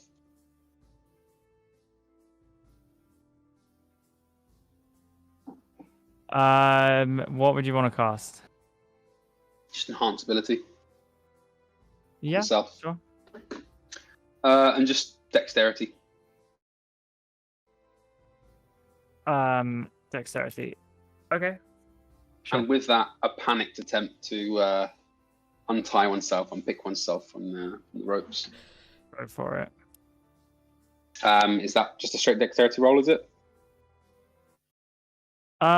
So I've just read what happens if you have 1 charisma. You are pretty much incapable of possessing any will. I don't think you'd have the will to try to escape. You're reacting to things instinctually, but the will to try to escape's not there. Cool. All right. Cool. All right, so Haydn's gonna approach Ascor, and he's got kind of like a leather archery brace on the front of his outfit. But anyone who looks closely will notice that he's actually unpicked a little bit of the stitching part of it, and although it's got a leather front, it's got like kind of a padded interior. Anyway, he digs into that and he pulls out a little bit of fleece, kind of fluff, and he kind of rubs it between his fingers and then like blows on it, and it kind of like poofs out towards Ascor, and he casts Phantasmal Force on Ascor. Woo, mama! So Yeah. I should have just done this in the first place, but I didn't want to cast a second level spell. So Haydn will craft an illusion in Ascor's mind that, and this is something that Ascor would pull from Ascor's memories. So he will pull the memory of Ascor's childhood bedroom, with the soft kind of mattress underneath him, with his favorite kind of printed duvet cover with all the designs that he remembers being entranced by as a child. And there's kind of like one of those diorama kind of spinning kind of children's nursery things above him that like will entrance him and make him feel like really calm and like kind of distracted, and he'll feel that he is back in his childhood nursery. So Ascor must make an intelligence saving throw, and we already know how this is gonna go. Yeah, no problem. Yeah. easy. So I'm aware that kind of in doing it fairly loose. One of the things of Feeble Mind is the character cannot cast spells, activate magical items, understand language, or communicate. So I'm happy for all the last thing to happen, but as an FYI moving forward, that's where we are. I just decided to look it up. Milk is good though. We're happy with milk. This is fine. My Yeah, milk is fine. rarely I'm here for communication. milk. No, absolutely. This is not Milk's you an constructing sentences. This is impulse, and that's Yeah. fine. You But could literally teach a this- parrot to say milk, so yeah, the spells are probably slightly too far. Everything else, fine, obviously. My parrot could sing like a bar of the Pokemon theme song. Like parrots, that's more than one. They're smarty like pants, 3. though. And, yeah. Considering Ascor heard Nadan say the word well, is he still capable of saying the word well? Yeah, absolutely. Like I Basic think that mimicry, yeah. so communication is like various things, right? You don't understand language, you can't communicate, but you are repeating sounds you've heard. Yeah, babies do that. They Yeah, they, yeah, they hear absolutely. they hear someone Yeah, say yeah. fuck, and then little babies start going fuck, and then their parents are like, oh god, stop saying that, no. So Yeah. it's like, same digs. And would I still have the capacity to invade someone's mind to just blah, blah, blah? Given the nature, like other spellcasters wouldn't, because their magic is like learned, but a sorcerer, a psionic sorcerer is not generally in control of their powers. Like a wild magic sorcerer would be able to as well. So I'd say that's involuntary. So yeah, Cool. It's also not a spell, it's an ability, guys. Anyway. exactly. It's a feature, I think. Yeah, it's not a Just bargain, said many it's a times. feature. Exactly. So as Haydn approaches, and Haydn's hand starts moving, and I guess sort of seeing Haydn's cute face, recognizes Haydn, just says, Haydn.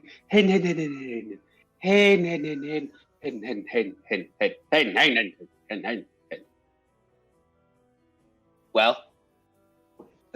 And he blows the fleece and casts the spell. All right, what's my save? So you need to make a intelligence saving throw of Yes, fine. Got that in the bag. Let's see what happens. What'd you get? Yes, it's a 9. It's not too bad, So the save is 15. So the illusion takes hold in Ascor's mind, including the perfect 21 degrees Celsius temperature of his old childhood bedroom, the gentle tinkling sound of the chimes kind of rotating around above his head, the kind of like the comfort of the blanket that's like weighing down on him and lulling him to feel relaxed and hopefully about to fall asleep. And Haydn's gonna concentrate on this spell for the next minute and hope that Ascor falls asleep within the next 60 seconds and then stays asleep. So you see Ascor at first just go like back in again, tied up like back against the post, and his hand comes away from the rope, which he's not doing that, is he? His hand, and he just sort of bolts upright and he's blinking very heavily. It's almost as if like water's getting in his eyes. He's just kind of like, and finally settles, and he's sort of looking around the room, just up to the corners, mouth just ajar. And he's just quiet, just taking in. Cool. So while this is happening, Haydn is also like holding his hand out to the others to be like, quiet, don't move, don't do anything, just wait, and hopes that the 60 seconds goes by okay. Okay, 60 seconds goes past. We'll do this in a bit. Everybody else, kind of, Roman's meditating. Aku is probably glaring at Ascor. Are you making camp? Aku? I mean, can we without tents and stuff? I mean, Well- how much really can we do? I guess kind of if there's any foliage in the area you guys want to cover up with, or if you just want to find a space that's sheltered, sit and Aren't we in a building? wait. Didn't we move You're to in this you're in building? the you're in the ruined outcrop of a foundations of a building with a couple of walls that you guys are using as cover. Like it's got no roof.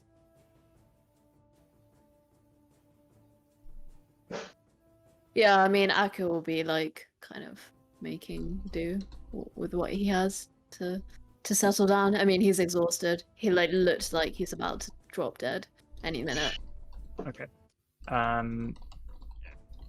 Rasha's sitting down as well. Then collapsed a bit, right?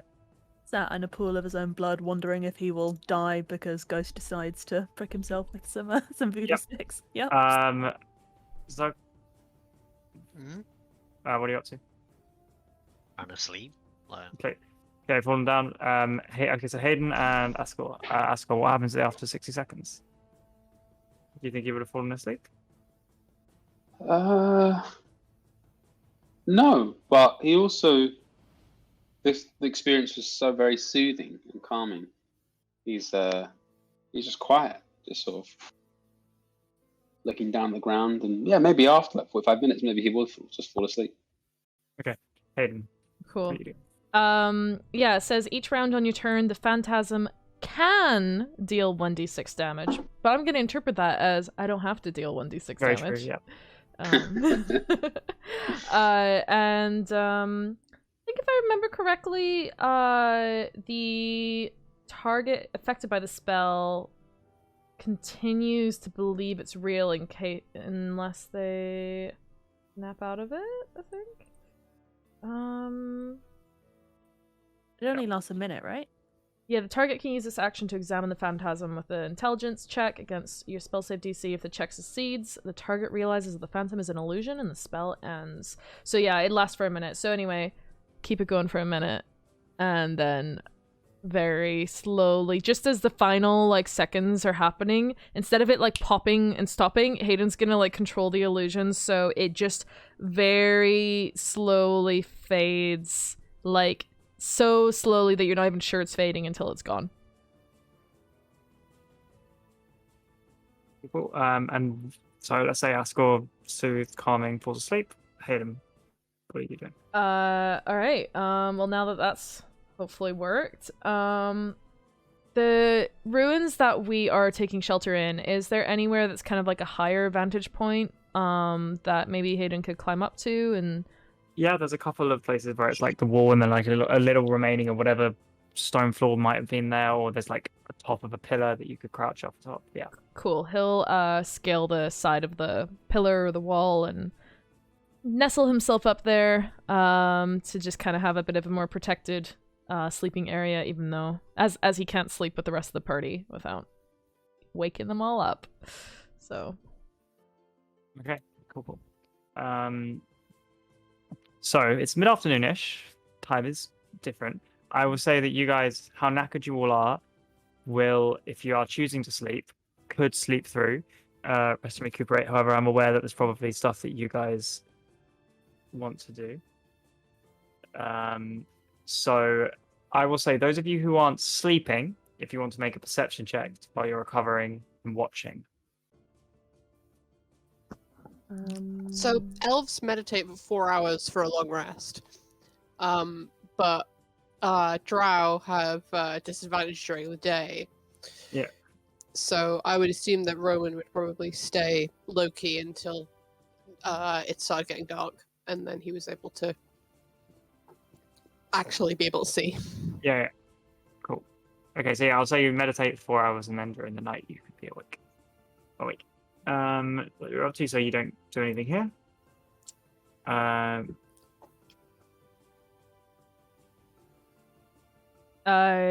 I guess actually before Haydn climbed up to his little sleeping post, he would have discussed with the party what the plan was for watch.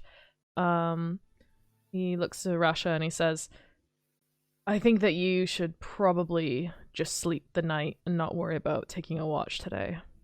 All you get in response is a low groan and a leave me alone, just let me die sort of vibe.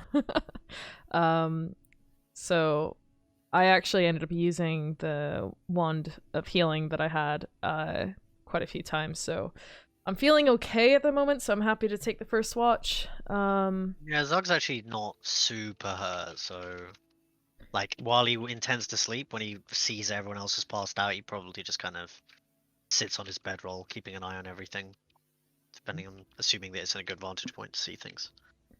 Do we want to do watch in pairs, or should we just split it, you, me, and Aku?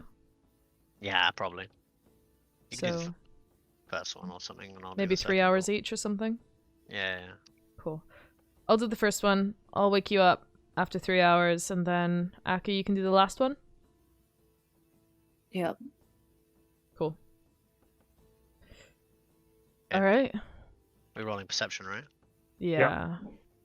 And keep an eye on that one outside. I'm hoping he's nothing like his brother, but I'm That was a not ready to take any chances. 13 DM. 13 for perception Cool. check. Yeah, Roman will sort of finish his meditation once the sun has set, and I got a 19 for everything past that point. And he'll probably spend the evening kind of like not directly engaging with the party unless anyone wants to specifically come to him. He won't go and talk to anyone else, but he'll be sort of like vaguely walking the perimeter and checking stuff out, make sure nothing's coming around. Okay. Um, So 19 for that. sorry, what'd you say, Jamie? So 19 for that. Sorry. So for during the day, it's Haydn and Zug watching. Yeah, we're gonna split the watch into 3 because we need to do an 8-hour rest. So the first watch is gonna be Haydn, the second watch is gonna be Zug, and the third watch is gonna be Aku. Cool. So for the first watch, Haydn rolled a 19 for perception. The very first one. Mhm. Okay. So, looking around, there's not a lot of life here. Vegetation, occasional things catch your eyes. Very occasional small mammal, maybe an insect, running alongside. You kind of look around, and this is one of the quietest places. It was quiet before, or even now, despite everything. Looking out, you get the sense that not much moves here. Not much, if it does move, moves above the ground. During your whole 4 hours, barely anything stirs. Given how the action of the past couple of hours before that, it's almost eerie how quiet it is. You don't see something flying off in the distance. You do no sign of Ghost of the Solar either. Cool. All right then. So nothing happens during my watch. Nothing that you perceive. Nice. Okay. At the end of my watch, I'll walk over. Actually, no, I won't walk over because that will then wake up everyone. I will keep my distance. How will I wake up? Good old Mage Hand. I will cast Mage Hand and have it float over to Zug and give his shoulder a little shake to wake him up. Mom, Then the hand that kind of floats over from his shoulder and then goes to his nose and like flicks him on the nose. takes you a couple of attempts, but then you wake him up. And pokes him in the cheek a couple of times. Yeah. And then the hand kind of like waves and then like kind of points up to the lofters where Haydn is perched. And Haydn kind of waves down to Zug and he says, "Your turn." He He starts his watch. Cool. And Haydn rolls over and goes to sleep. As you're falling asleep, there is a small little ringing in your pocket, and you take out the sending stone. Ah. And you hear, "I'm sure you're fine. I hope the mission, the second one, keeping him away is going well. It is imperative that Mr. Galvadane inherits Hannah's position." Cool. So Haydn will mumble into the sending stone in response and say, "Yep, nearly died 3 times, but I'm fine, just as you said." And he kind of like laughs a bit weakly, and then he's like, "Anyway, yeah, that shouldn't be a problem. I think we're gonna be stuck here for a while, so no worries." Yeah. One use per day, you might get a response tomorrow. Sorry, keep going. Say hi to the others for me. Bye. And then he takes the sending stone and shoves it back into his pocket and rolls over and goes to sleep. Zug, your perception check, what was it? It was 14, I think. Yeah, it was 14. 14. Okay, significantly darker. You notice Roman come over and join you. Roman is presumably kind of scouting along the area as well on the outside, looking for a 19. Glares at Roman a little bit. Just not like obviously, just kind of like distrustingly. He's not like trying to throw shade or anything. It's just natural distrust. Okay. Oh, sorry, go on. Roman, you're going to say something. No, it's just, yeah, Roman doesn't also, if Zug doesn't say anything, Roman doesn't, he just, like, continues his watch and, kind of, like, if Zug looks at him, he looks at Zug, like, but, like, he doesn't say anything. Roman, with your 19 and your eyesight, you notice that while you're kind of doing laps around, very occasionally there are small webbed tracks that appear. You kind of look at them, kind of try to follow them, and they seem to disappear into the holes in the ground. And when you kind of keep going around, they seem to have been like gone away by the wind. They're very shallow, and it's difficult for you to see them for long. But something small with webbed feet seems to occasionally be running around this area. Would he know what it was, given his experience of the Barbed Fields? Make a nature check. Nature. No, it was so close to being a 20. That's a 7. Just spiders, isn't it? Could be lizards. Could be several things. Yeah. He doesn't say anything. He just literally just sort of like uses his hand and sort of like points to the tracks to Zug. Doug goes and looks at them. What does he see? Small three toes kind of pointed with webbed feet, very small kind of tracks leading from kind of one bit of the camp, like outside the camp, kind of from like a bit grassy area on like the stand across the lake. There seems to be a bit of a hole in the ground, and not much else. So like, as if they came from the hole? It looks like they went into the hole. Oh, okay. I guess Zuck just keeps an eye on the hole if he can't see anything particularly special about the hole. Okay. Night goes on. We can be watching the hole. Roman continues to go around. And yeah, 4 hours pass. You're waking up at Aku, right? Yep. Yeah. Roman continuing to roam around. Just roaming around. Yeah. Aku, could you make a perception check for me? Oh, your watch.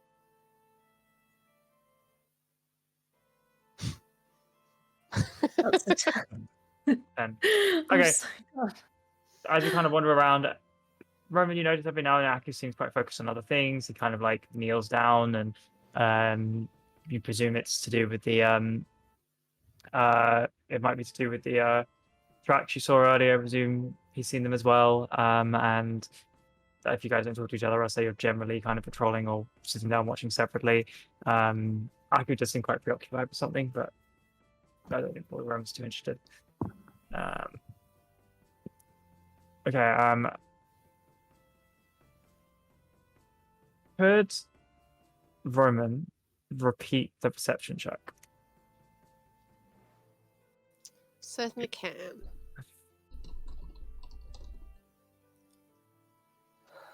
14. 14. Okay.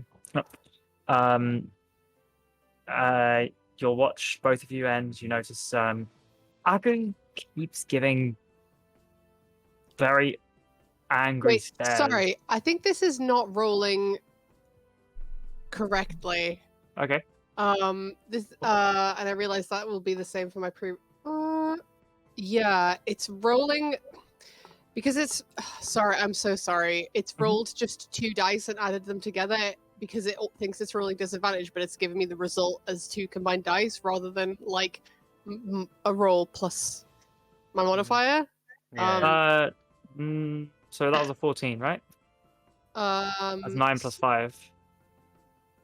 Yeah, that's working properly. It's just doing Okay, it it's twice. displaying it weirdly on D&D Go on. Beyond. Sorry, I thought it was rolling incorrectly, but it's fine. Okay. Yeah, 14. Cool. Or is it a disadvantage roll? It's nighttime. Oh, okay. Yeah. So as you all, as Aku kind of, you just notice he's occasionally be giving daggers to the soundly sleeping Ascor, one who is sleeping most soundly. The rest of them, Remy, you probably notice, are kind of wincing a little bit in their sleep, moving from side to side. It's clearly very painful. Some of them aren't sleeping well even now. And as the sun kind of creeps over the top of the Barbed Fields, each of you wakes up incredibly sore, incredibly painful. Your bruises are marked reminder of the day before. Some of you gazing at lost limbs. One of you gazing at lost limbs. And as you all wake up, your strength has returned. That is a long rest. However, I'm not going to give you guys points of exhaustion, but you are still tired, hurt, in pain. And it will probably take a couple of nights until the effects of this day physically wear off. Mentally, years, decades, centuries. Rasha, I'd say during the last hour, you got a prick on your finger for a single point of damage. Was it Ascor? Just 1 No. point of damage. 1 point of damage. Wait, how did you get a prick on your finger? Are you touching some cactuses or something? He just Ghost. looks down at it and frowns. And I think. And when you wake up, Aku, rather than your eyes opening, you feel yourself open and you still see blackness. And for a moment, you panic, and like a gnarled hand seems to remove itself from your eyes. You look around quickly, trying to see if the Lanharath seems to disappear. When Aku wakes up and he kind of gets up in bed, like finds his bearing, like can he sort of sit down and try and I don't know, I guess he's never tried to summon Lanharath, so try and speak with him. Yeah. You sit down and you focus on him, or you're like trying to call him, or would you say anything? I mean, I think you just try and like ask him if he's there rather than say Okay. anything in particular. As you try to call out for that mental connection, leaning against the wall as you kind of look around is an incredibly faint outline of what you have seen previous times, as would be Lanharath, kind of the gnarled form, very translucent, entirely see-through, standing there looking quite weak. It's like some of his musculature has kind of been shredded before, and if any, looking quite malnourished. Not the picture of health. And with that, and bear in mind that's a long rest for all of you, and stuff will probably happen now, we will go on a very short break. If we will be back at 10 to 9. That's it. I'll see you all in 10 minutes. Cool. See you soon. Bye. Bye-bye.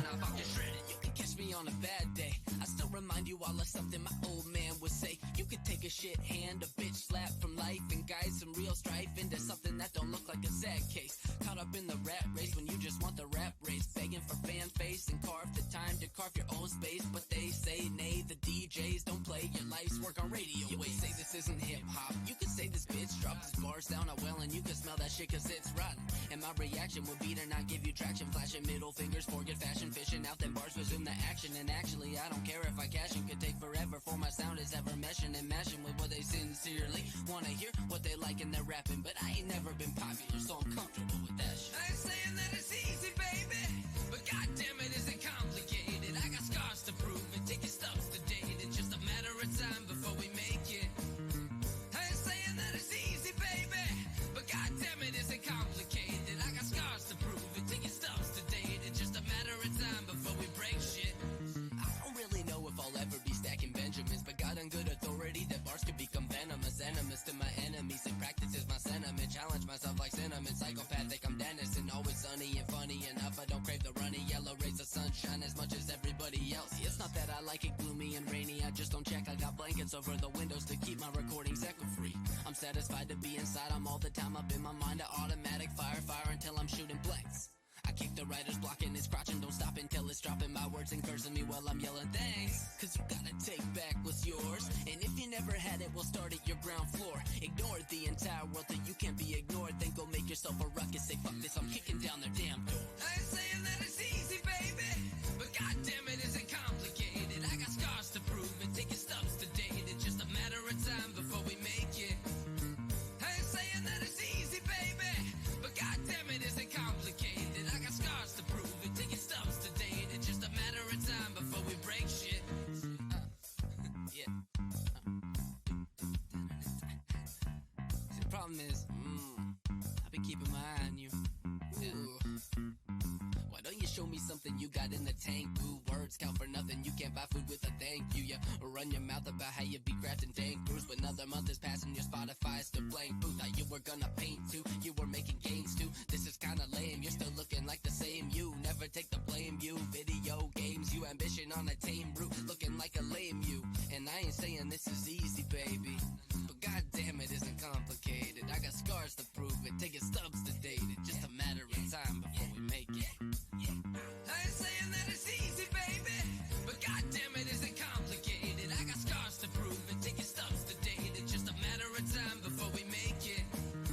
I ain't saying that it's easy, baby, but goddamn it, isn't complicated. I got scars to prove it, taking steps to date. It's just a matter of time before we break shit. I ain't saying that it's easy, baby, but goddamn it, isn't complicated. I got scars to prove it, taking steps to date. It's just a matter of time before we make it.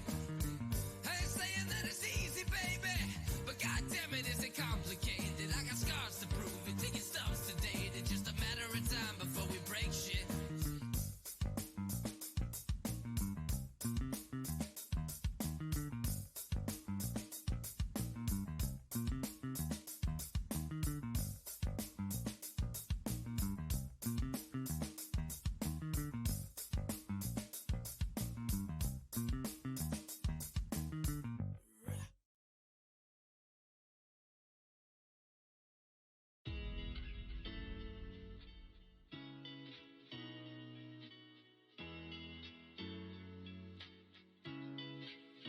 Why can't you stay with me? I just like to hold on to all the memories. It doesn't hurt me anymore. I want you. Don't want you to leave, you stay with me. I want you. Don't want you to leave, you stay with me. I want you. You.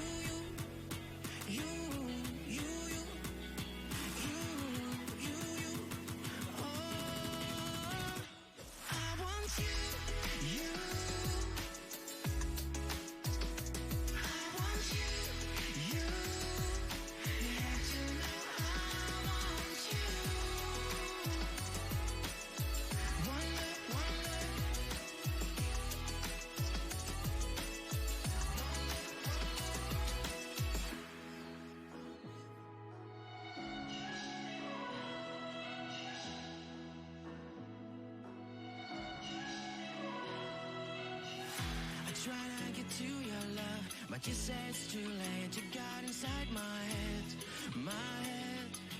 It doesn't hurt me anymore. I want you, you. Don't want you to leave, you stay with me. I want you, you. Don't want you to leave, you stay with me. I want you, you, you, you, you, you, you, you, you. You have to know I want you.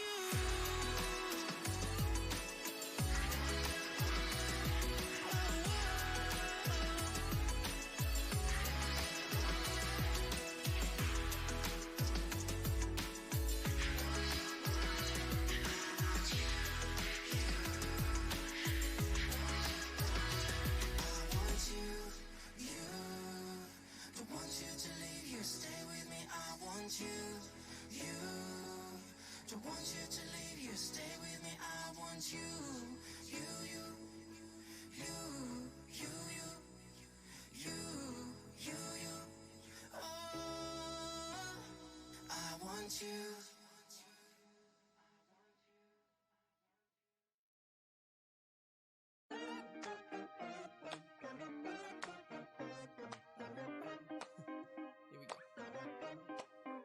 Well, this is kinda weird, didn't think you would show up yet. Thought I'd stagger around a bit and strut in my element. I mean, no, it's not relevant, but I guess you could tell a bit that I was living single life to fullest, but the hell with it. I was only trying to throw a party, get a couple friends by. When I get the message, can I bring a mate of mine? Yeah, mofo, you know I don't mind. And at the time, I assumed you were another guy, no lie. But come 9, the doorbell rings and I'm still cleaning lazily. Open up the door and score the friend is quite a lady, see. Now my main mission, once I find out I'm mistaken, is to figure out this beauty and to find out if she's taken. I remember you were wearing just a tight blue and black dress and messing with my mind when you were sat up on my mattress. Yeah, I saw you wearing just a tiny blue and black dress, and I was getting thoughts when you were sat up on my mattress. Do you remember back to that first December when you met me?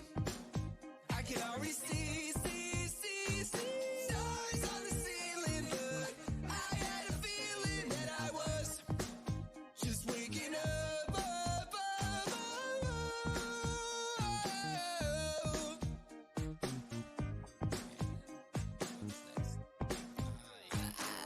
Ask a question, but I didn't want to say it, so I'm acting all observant. Gotta see the body language. Were they holding hands? No, we said they were not dating, but could someone only be a friend with such a foxy lady? Alright, Brandon, stop. You're probably staring. She probably thinks you're weird. Quick, show her you're a ferret. No shit, don't do that. She probably doesn't really care. Would y'all please excuse me? I'ma run and fix my hair. I grab a change of clothes, you know I gotta look fly. Ah, shit, nobody said it since 2009. Alright, calm down, deep breath, suit up in a tie. This evening is no longer just chilling with the guys. Like, I got myself together, called a car to the apartment with a driver in a suit, popping champagne from a compartment. Cause I know a guy who knows a guy. The bill is quite alarming, but I'm trying to be charming. Better roll out the red carpet, right? Do you remember back to that first December when you met me? I could already see stars on the ceiling, but I had a feeling that I was just waking up.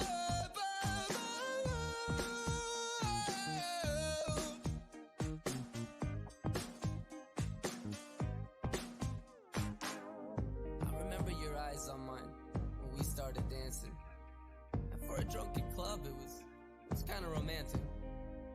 Did your heart race too? Did it feel kind of frantic? Caught me by surprise.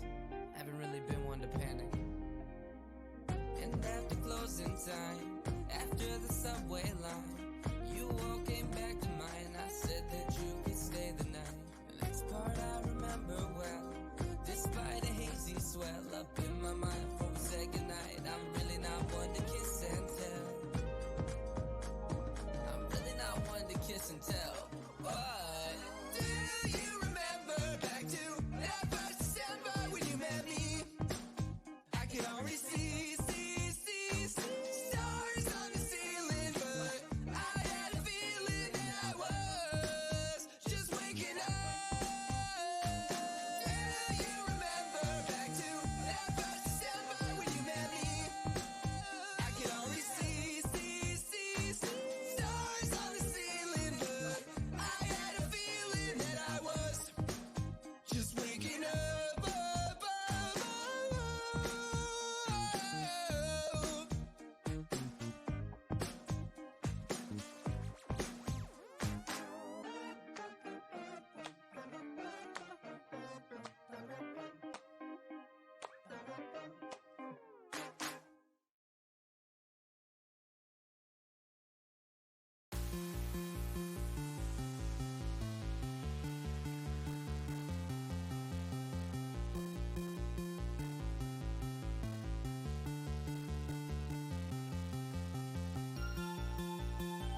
Bet you wonder who gon' love you when you're feeling alone.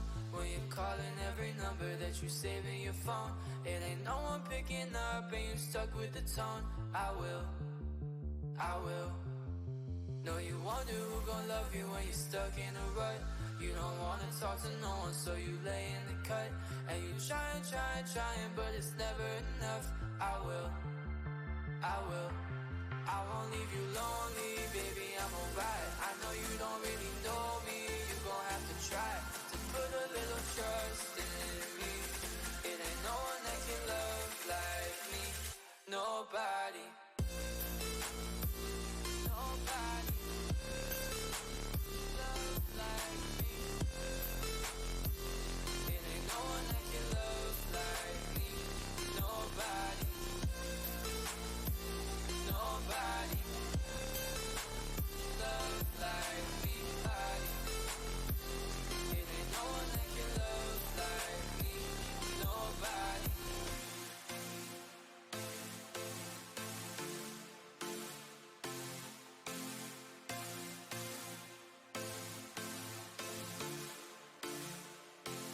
I won't leave you lonely, baby, I'm alright. I know you don't really know me, you gon' have to try to put a little trust in me. It ain't no one that can love like me. Nobody. Nobody. Love like me. It ain't no one that can love like me. Nobody. Nobody. Love like me. It ain't no one that can love like me. Nobody.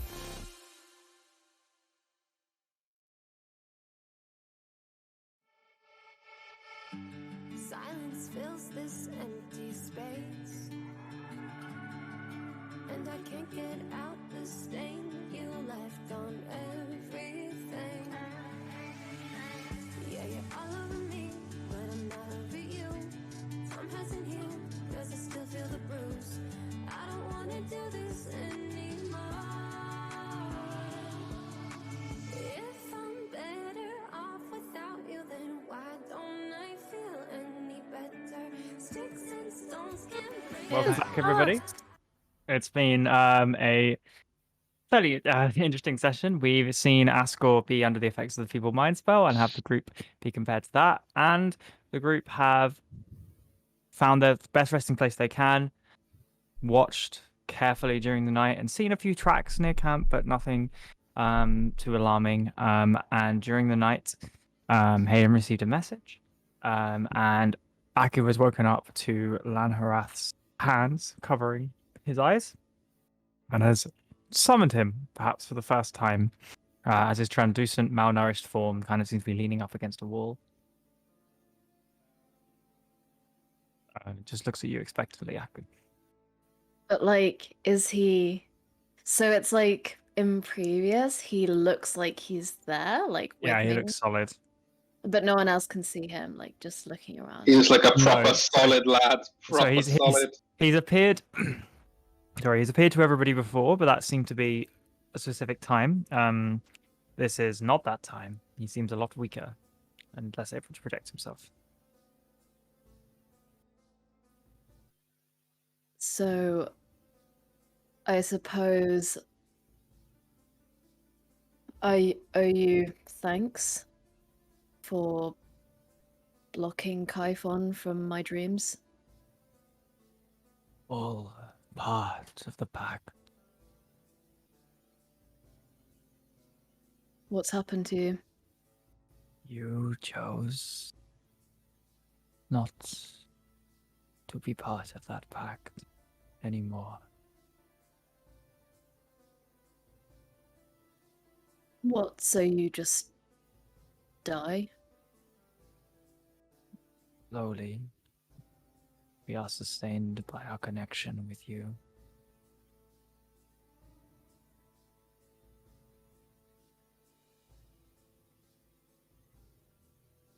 Tell me what you know about Kaifon and why he's interested in the Clash Door. why does any creature... Sorry, 2 seconds. Dog's got some donuts. Why does any creature, including including the greyhound, Why? is it? Does any creature steal donuts? Ah, Can't believe Question of DM our just time. ditched us for I'm just donuts. imagining Go this clip like that, boys. 60-kilo dog running off with like a whole bag of donuts. I know. yeah. It's a balanced diet. Why did Baby turn his camera off? I am so sad. Oh, I really yeah, we want wanna see the chase. Well, while he's chasing the dog, we just got our 100th Twitch follower. What? Yeah! Thank you What very the much, hell? Cideron, for being our 100th follower, and also thank you everyone else who's followed us so far. We only started streaming 2 months ago, and we did not think that this would happen, so very exciting. Thank you so much. I knew we'd get there. Thanks for believing in us, Luke. Hello, bees. Hello, bees. Hello, bees. It's me, Jester. I can't do Jester's voice very well. Technically. Technically. Hello, bees. Hello, bees. I was walking in the park recently with Ben, and we saw someone walking by with a Critical Role t-shirt, and I pointed it out to him, and I was like, Ben, look, but don't make it obvious, but look, that guy's wearing a Critical Role t-shirt, and Ben just fucking bursts out with, "Hello, bees!" And I was like, oh my god, he's gonna hear us! Sorry Oh, about that, everybody. Thank you for Can't believe your understanding. partner's a cringe machine. I got trolled so hard. Dog did have a whole packet of donuts. Did Dog eat any of the donuts? No, Dog was having a great time with the packaging. Classic That's dog. good. Paper bags. Classic shit. dog. I'm so glad I've got a dog that can't reach on counters. Yeah, I know. You It's made just one a- mistake, Jamie. He's been very proactive at the moment. Anyway, yes. Anyway, Lanharath, looking at you. Why does any creature seek to dominate another? Power, utility, need, hunger. I believe Kaifon needs connections to impose its will from so far away. Each of you represented a beacon of his influence and power, one that radiated outwards, and one that was stopped.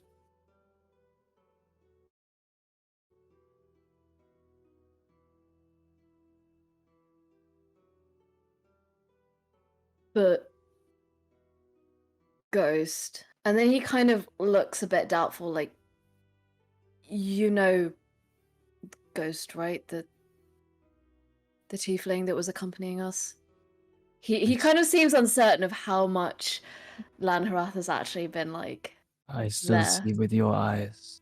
I've been dreaming like you have, but I've still seen.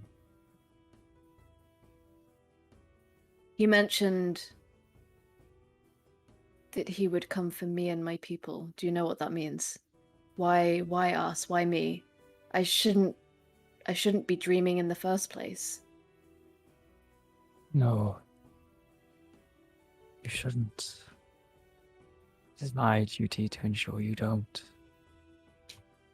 But I was impeded by your rejection.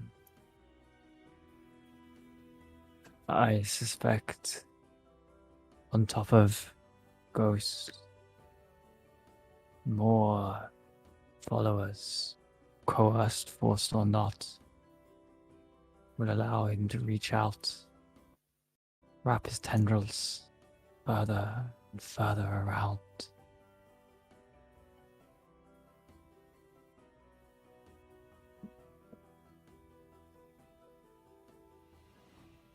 I see.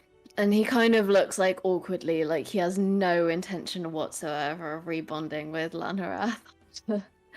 The destruction he's like caused in his life.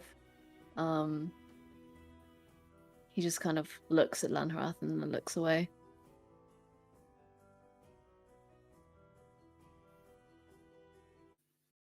Okay, as like the rejection, you kind of eventually, if you turn around, you just see he's no longer there. And there's just like a bit of a sigh across the winds.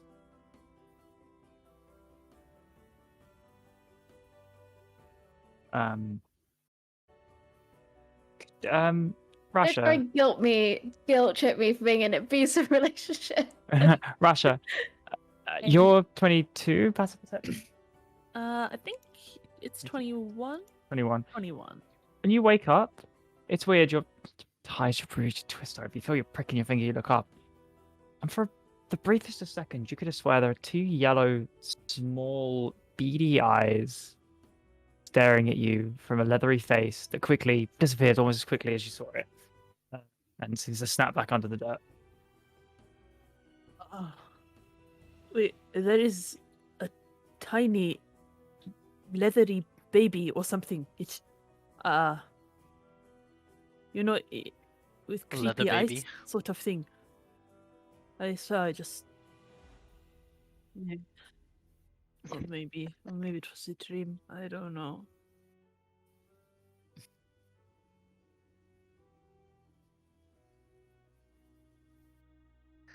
You tell it that.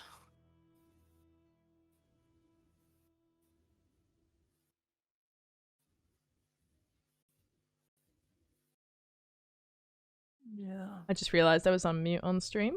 I'm sorry about that, stream folks. Haydn What was did you shouting at the say? baby. I shouted at the leather baby to go away. Go Sorry, away. yeah, no, there's kind of no response from the sands. When Rasha felt the pain in Mm. his finger, is that the missing one, like a phantom limb kind of No, thing? no, it was one of the other fingers, and it's pricked. And if you look at it, it almost looks like a little like dagger cut. You can't really afford to lose any more fingers, Rasha. Yeah, Rasha's probably just staring down at his hand, rubbing it, saying, "Well, either Ghost has gotten himself a paper cut, or he thinks this is funny. He's wrong. It is not funny at all. It is really unfunny. But I didn't die in the night, so there's that." There, he kind of quietens down and just folds back in on himself, and he's clearly pretty down. Did you manage to sleep okay, Rasha? About as well as one can sleep after their soul is bonded to the avatar of eldritch evil from the far realms, and who nearly died a few times in a day, and yeah. Oh, yeah, so pretty good then. Yeah. I'm going to go and pray now. And he just kind of walks out a few steps away from the ruins and sits down and while people are up to stuff, I'd like to cast divination, please. Okay, sure.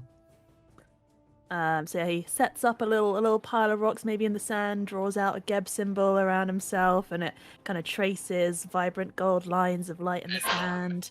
He kind of brings his hands up around the symbol and quietly kind of says, "Geb, I know if you could have protected me, you would have, but this is really bad. I have to know. Do you know how this bond between Ghost and I, how can I break it? We have to break it because we can't fight him unless we do, else I just die and then you won't have me and then you won't be free, so it's not really terrible, so what do I do?" Okay.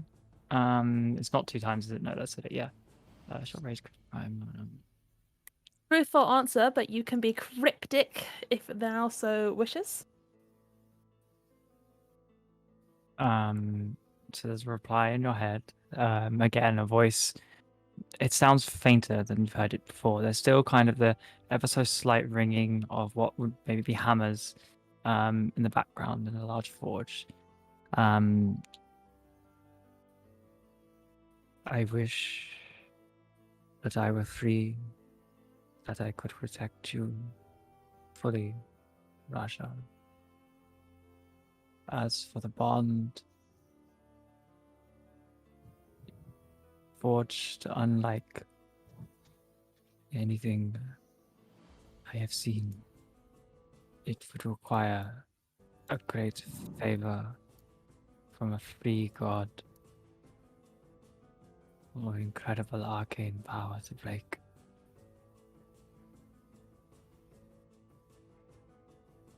Rasha kind of sighs openly, and I thought you might say that. Okay. Thank you. And he probably sits in his prayer circle a little while longer and doesn't return to the party. Just sort of sits in the sand and stares at it a little bit. DM, what time of day is it? Out of curiosity. This is early morning. You guys slept since about mid-afternoon. You guys were exhausted, but 8, 9, early, right? Early morning.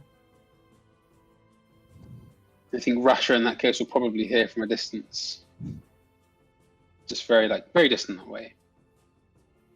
East! East! East to the west! East! Rasha probably turns around, finds the nearest rock he can, and chucks it at Ascor. I don't know how far he is. Maybe it's a bit of a rough hit, but No, 100% you can. he's not really aiming to do damage. It's just sort of a thunk attempt. you Yeah, know? just like you throw it over and it kind of slams into some part of Ascor, and Ascor probably recoils So instinctually. DM, am I to assume that because that wasn't made at disadvantage, that was within 20 feet? I'm not really rolling an attack roll. I'm just saying he threw a rock at you, regardless of where it hits. Got it. Yeah, I think he's probably further than 20 feet, to be honest. Yeah. While you were walking away, Rasha, because you did walk away, something kind of caught your eye with that level of insight as well. Somebody seems to have killed, then mutilated quite a few rats and arranged them in a symbol on the ground near the camp. You notice that each of them seems to be missing some parts of their intestines Oh, and been cut good. open. Well, if nobody spotted that by the time he's come back from praying, which may be a little while, he's Yeah. forlorn sitting, then he will point out to the party. But otherwise, he's angsting currently. I think party's generally quite self-absorbed at the moment. Yeah, his diary currently reads wallow and self-loathing and self-pity. Yeah. So, yeah.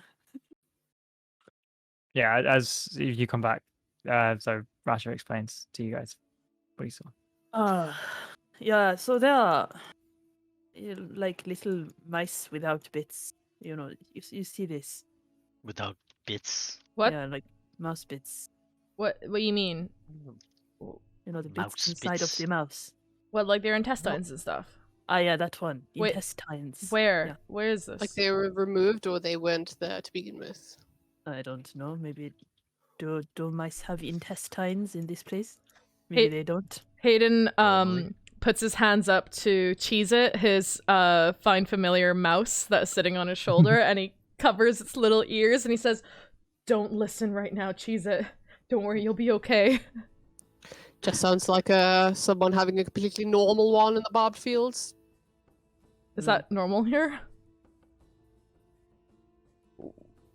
Where did you see it, Rasha? Yeah, points out to the little rat corpses Hayden's arranged gonna in a symbol. Hayden's gonna approach the arrangement, but making sure not to step into it if it's arranged in a circle or anything. But he's gonna get as close as he How big can is that it? feels safe. Yeah, how big is it?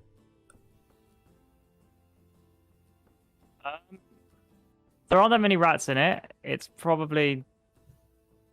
not that big. It's kind of a like probably 6 or 7 rats, kind of traipsed around. They're not Is particularly it a large either. symbol of Zahir?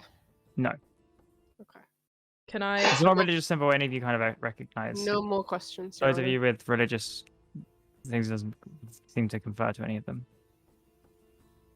Do I recognize this as some sort of like Those of you who are occult now kind of cult type thing? make a religion check. Those of you who've got closer as well will notice that the ground seems to be absorbing them. They're not rotting, but the grass around them is slowly beginning to grow around them and almost like pull them into the earth. I got a 14 on my religion check. No. Some of you would have seen effects like this before. Has it been like the Feywilds? Oh, you're not allowed to I say. saw it in the Feywild. I think Yeah. happened to a stag. There have been a couple of animals as well as happened to on your journey, as well as Bodin, the messenger boy. This is like when that man died in the night when he was in camp with us and then just went into the ground. So you have a habit of doing this to your friends as well, or? We did not do it. No, I don't think we did that. Did anybody kill that man? I did not kill that man, so... Which man? You know, the one in the Feywild guy. You know, it's the boat with the plague cure, and then we got off and there was a dryad or something. And you know that guy who was warden of the Fey or something, you know, he had that really grandiose thing. Wait, he didn't die? No, but the guy with us died, but, you know. Yeah, our captain of the boat. Bowden. Yeah, Boatman, you know. yeah. The And guy then with we the boat. took his vials and we stole his things after he died. I don't know if we should mention that part. He was carrying illegal goods. He looks over at Roman. He was carrying illegal goods, and we were requisitioned Oh, wait, after he died. hang After he on. died. Speaking of how we treat our friends, he turns over to Ascor and is like, yeah, maybe I will try and fix this one actually. Oh, please. It kills me to see him like this. Will you be doing a demonstration of Geb's power? I suppose it is a demonstration. Yeah, would you like to watch the power or? Yes, may I observe? Rasha East kind to of the west. looks a little taken East to the aback with west. a bit of a, well, I guess, maybe, get the sense he looks a little nervous as though he's never actually had to do it in front of someone properly, but kind of nods and says, oh, sure, I will not mess it up, so that will be good. Yeah, and he kind of brings his hands a bit and fishes around in his pack for a diamond, of which we have many. We have many Greater Restoration diamonds. Thanks, Count Daddy. Thanks, Count Daddy. Daddy! Yeah, you also have a decent amount from Rakshasas. Rakshasas, yeah. Rakshasa. Jasans. Shaq Rasha. Wait, Rakshasa is kind of like Rasha? Rasha? Shaksha? You said Shaq Rasha. I just imagine like Rasha, but with Shaq's face. Rasha, but with a tiger face. Rasha, but he's a cat. Anyway. No, I was thinking just actual Shaq, like Shaq, basketball Shaquille O'Neal? player. Is Rakshasa his persona? Oh. Anyway. Moving on swiftly. Blinking GIF. Hello. We are going to cast Greater Restoration upon the young Ascor. So he's going to lay his hands kind of on Ascor's head, maybe, to keep him still. Just sort of like with a firm grip. Take the diamond and press it into his chest. And then it will kind of glow and almost like it's molten hot. And diamonds, they don't melt, but this one does. It kind of almost melts into the chest in sort of white hot energy and spreads out into Ascor's chest and gets absorbed. Yeah, and you see kind of a crown on the brooch kind of reappear around Ascor's head, like a crown engraved kind of gold with green lining across it, and it kind of reforms around, and you see Ascor's eyes snap back to some form of focus. In that moment, you see his eyes return to focus. Is he still gagged? Yes, unrestrained. He's sort of just doing his kind of wild whatever, and then just You'll comes remember, to it. And, you'll remember the last 24 hours. and with no hesitation, weeping. You know, he's just, you can hear him. Just tears emerge from his eyes, roll down his cheeks, absorb into the sock, all around.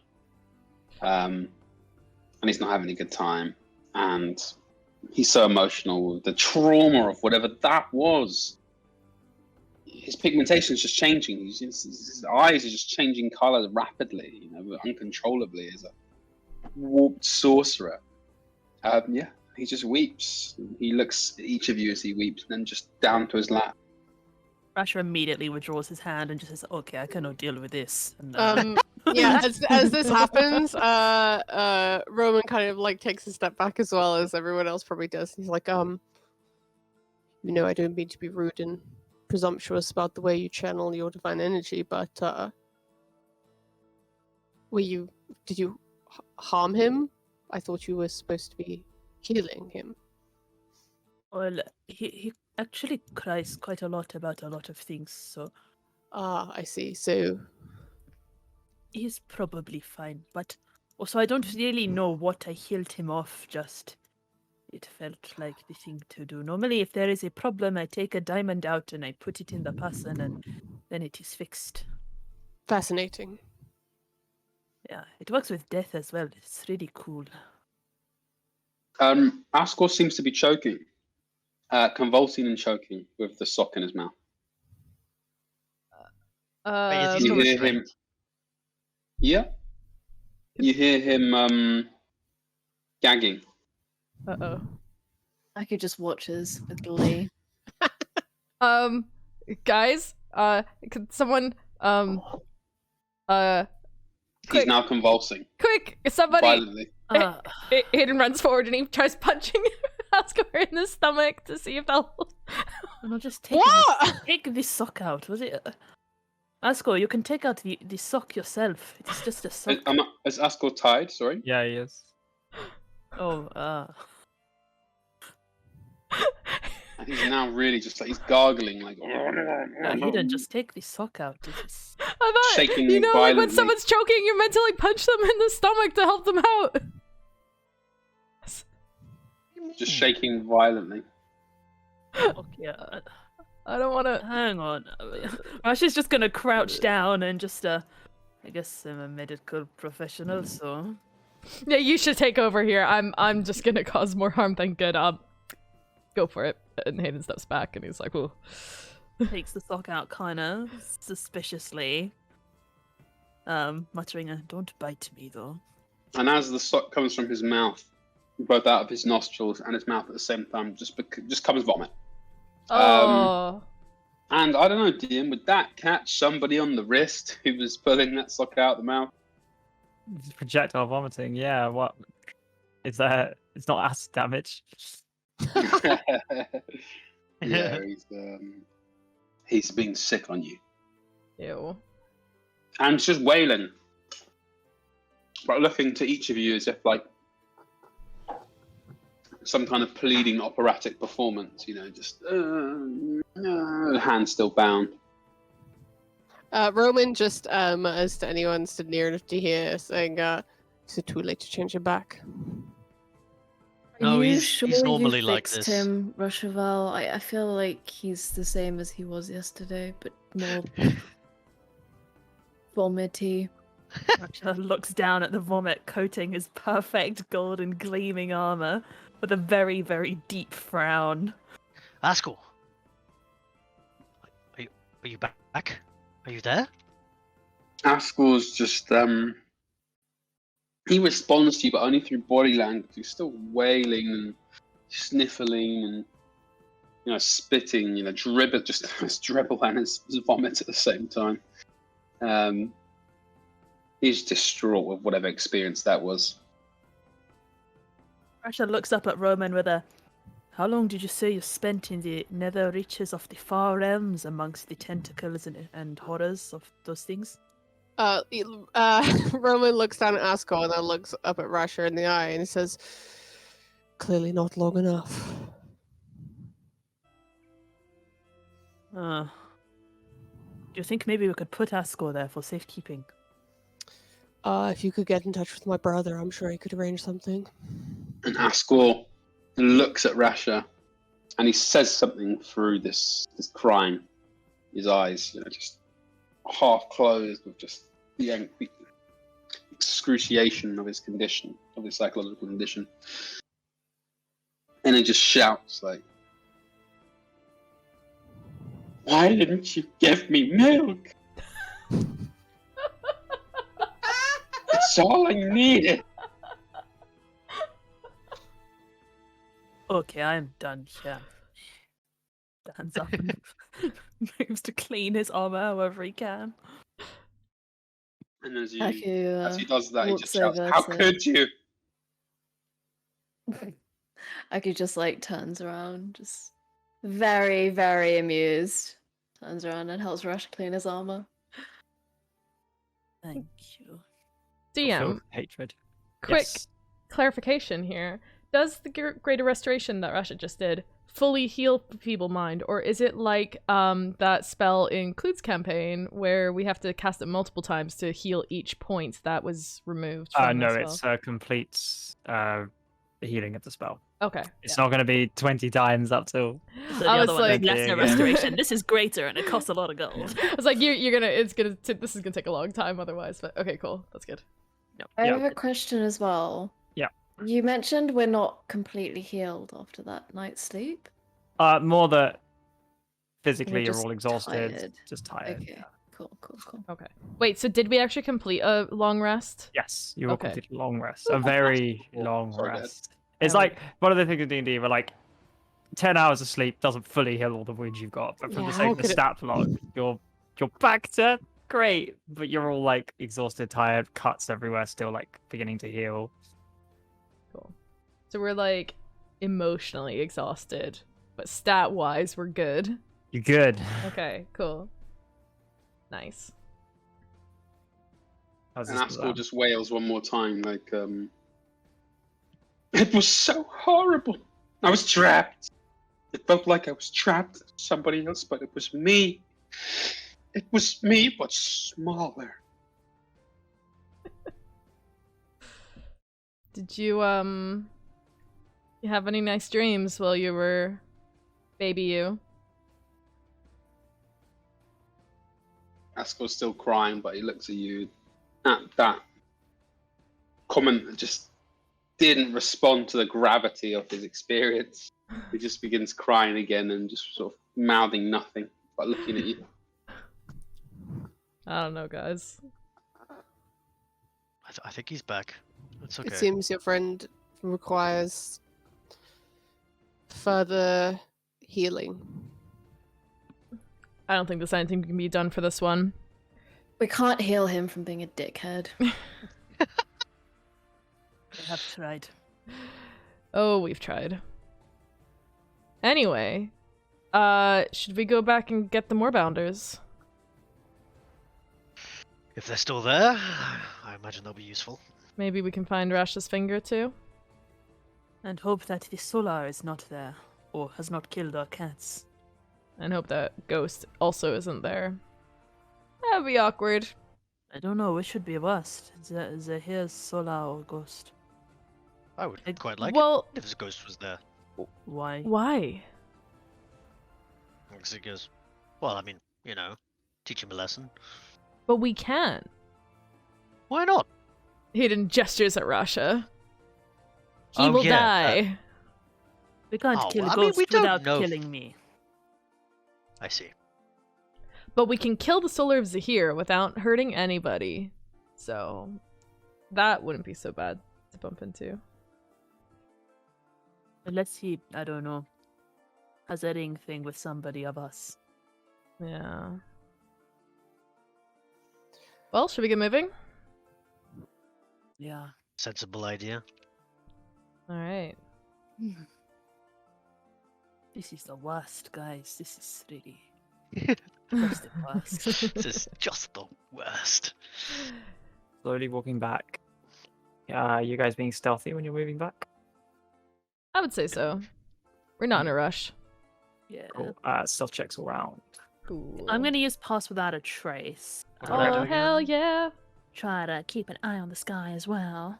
What does that do again? I can't Gives you remember. plus 10 to your stealth modifier. Ah, I've so rolled 2 disadvantage fours. still. Thank God, because I rolled. Oh I no! got a fucking natural 20 when I roll I- disadvantage. I can't fucking believe I got this. that one. Wait, sorry, we rolled disadvantage. Alright, you roll disadvantage you're wearing armor. Oh, I'm not. Well, Oh, sorry, it's If heavy you're wearing armor. heavy, I got on that one. On That disadvantage. one. My Okay. stealth check was 33. Is that with a plus 10? Yeah. Yeah, man. Okay. 14. It's actually kind of low for me. You guys. 17. 17. Ascor? Oh, I'll roll from the down. Just rolling now. It's 15. The damn rolls. Plus 13 plus broke stuff, so. Okay. You guys move. Some of you move very stealthily, keeping low. Others of you fall into a tunnel. As you're moving along, Zerg just bam, and just like the ground gives way beneath him, collapses between like leaves, twigs, and stone, slams down, and like straight in front of you is a large piece of metal with a glowing purple rune on it. Seems to be in that. See, you look at it, and there's like a large. You see like 2 links in an incredibly large chain, and whatever the purple rune on it. The rest of you He see this doesn't as wanna Zug touch just it. falls and like there's a little yelp. There's evil looking thing down here. Which is purple as well. We hate that color. No, purple is not good. We don't like purple. Rowan just like crosses his eyebrows and kind of like looks over towards you guys, but doesn't say anything. They don't mean it that way. It's because of the stars, because of Kaifon. It's not because of you. Or because of your brother. Aku says. Okay, it's maybe a little bit because of your brother. No offense.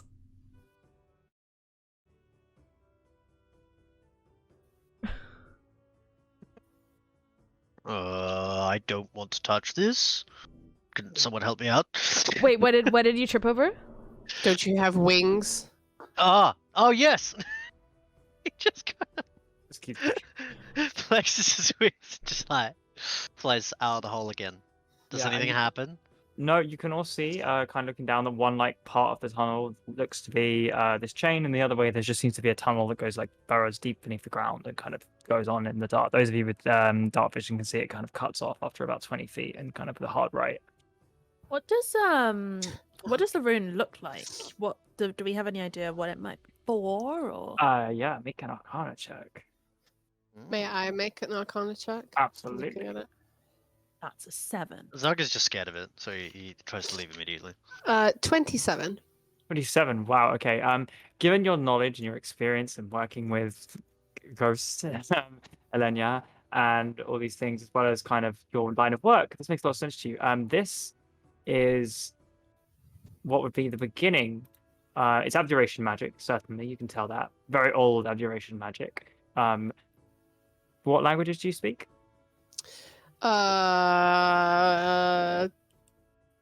Depends. Common, deep speech, Elvish, undercommon. You don't necessarily understand the language. There are some components to it that seemingly is some language, but it's abjuration and is a binding, or at least part of a binding spell. These chains, you reason, are meant to keep something bound and in place. And does the magic seem to be intact? It doesn't seem to be broken. Yes.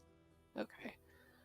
Oh yikes! Is there any Right. history check that I could make to know what, like, it would have kept, or would I know from like growing up near here? No, or- go for it. History check. Yeah. L'histoire. 23. 23. Smart. So a couple of things come to mind. Kind of reasoning. It could be that when the progenitor gods, the winners of the war, retook this place and banished the betrayer gods, that creatures were bound here if they could not be slain or returned.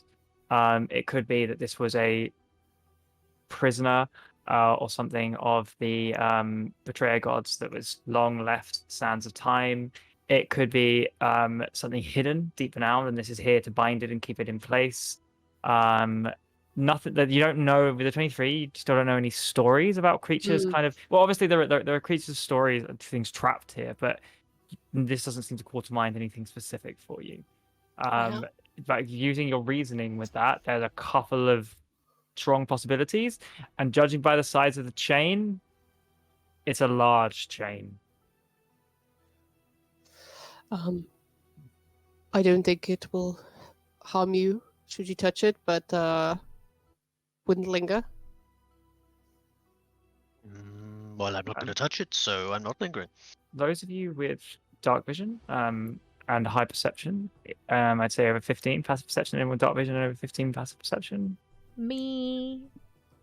Looking down the hole, the very end, you see a leathery pointed face with the same like yellow eyes that you've seen before, kind of point out, and you see like a webbed hand wrapped around it, and as it sees you see it, it goes jumps back. Those of you who want to make a nature check can do so. Sure. Make the noise again. Yeah. 14. 14. I got a 12. Okay. 19. 19. These are fairly well documented. It's not. If with a 19, if you had to guess, if you've seen a few of these in your travels of Autumn Velic, that would be the face of a kobold. The 13 to 14, I say you have a vague idea as well. They're not particularly unknown creatures. Various mythologies. Small lizard, very small lizard-like humanoids. With a 19, you know that they generally are pretty weak and small and find bigger creatures to worship and protect. And yeah, that's I imagine Roman, you maybe put 2 and 2 together with the tracks last night. Is this some friend of yours? I saw some perhaps scampering around the camp last night. What, the tiny baby? So you know it? What Well, is no, it? I just woke up this morning and there was a thing with big yellow eyes that looked kind of like leather and a bit small. Leather eyes. It reminded me of children, you know. We don't know the kobold, no. Seems harmless. Could move on. Oh, it was a kobold.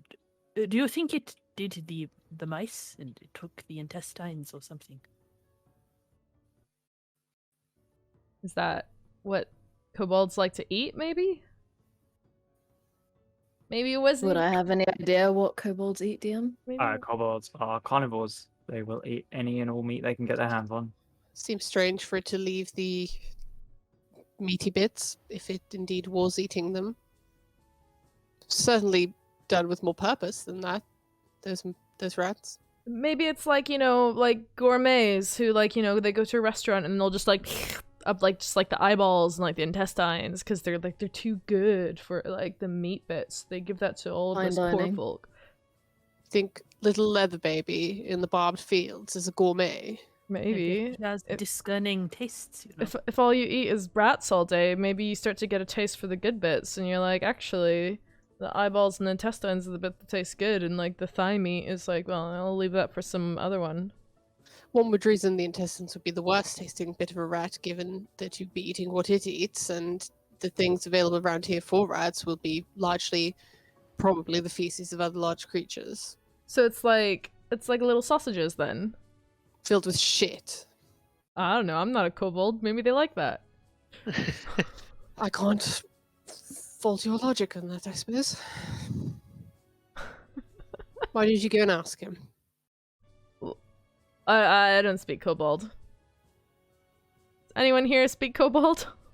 What do kobolds speak, Yeah, what do DM? kobolds- Over the 19, it was Draconic.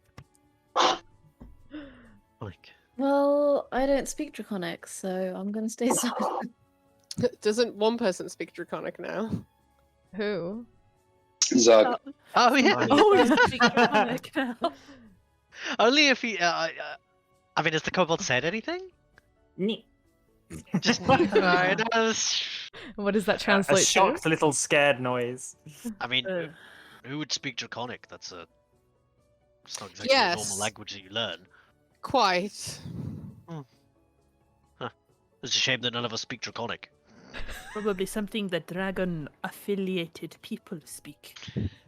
Yeah, like Dragonborn or Lizardmen or People engaging in pacts with dragon. Yeah, actually, that's a good question. Like, to Roman, what does Zug look like? Because obviously he grew up in Rashana, he's probably been to, like, Asarius and stuff, so he's definitely familiar with, Probably like, nothing half-orcs you've and ever seen full before. orcs. Like, would he even recognize him as a half-orc, or would he think he was, like, I don't You know. aren't sure. Like he absolutely looks like a half orc. He's built like one, like stocky, muscly. A lot of his like arms you can kind of see have the green skin. And like he's got A lot the of his tusks. arms. No, sorry, not his, like his, Lot, sorry, his man, arms, green most skin of his across arms. them, and like Most bits of of his his like arms. bodies you can see the tusks there, like the facial structure. This all screams orc, half orc lineage towards you. However, the face is kind of scaled around the eyes. You see the vibrant green eyes that orcs don't really have, and of course the wings. Hmm. Okay. And he just leaves it at that. Well, anyway, let's not attract the solar and die. Mm. If We're just the- trying to get the Moorbounders. I really don't think it's a smart idea to mess with the purple thing. That we don't No. understand. But the little baby, perhaps it wanted to speak to you? Speak to who? Sorry. You? Why would it want to speak to me? I don't speak baby. Leathery, weird baby. Hmm. Okay, well, lead the way. DM, can I quickly just check my belongings and confirm that nothing has been stolen in the night? Yeah, absolutely. Cool. Nothing What are has you been saying stolen about overnight. kobolds? Oh. Okay. I'm saying this is giving No. me same vibes as that time when we were in the Feywild and all the little pixies kept trying to steal stuff out of my bag. So, Ah, yes, good times. yeah. Okay, well, So I'll say Mm-hmm. make a perception check for me. Okay. That is 14. 14. You hear a very muffled conversation. The rest of you can hear this as well. It sounds like under you, like hissing underneath it. Clearly, two different kind of pitches. The rest of you, but Zug, it's strange. For some reason, you understand what is being said. The rest of you kind of hear vague hissing coming in and it goes, Do we wake Inna? No. They're leaving. Not Inna? No. Not Inna.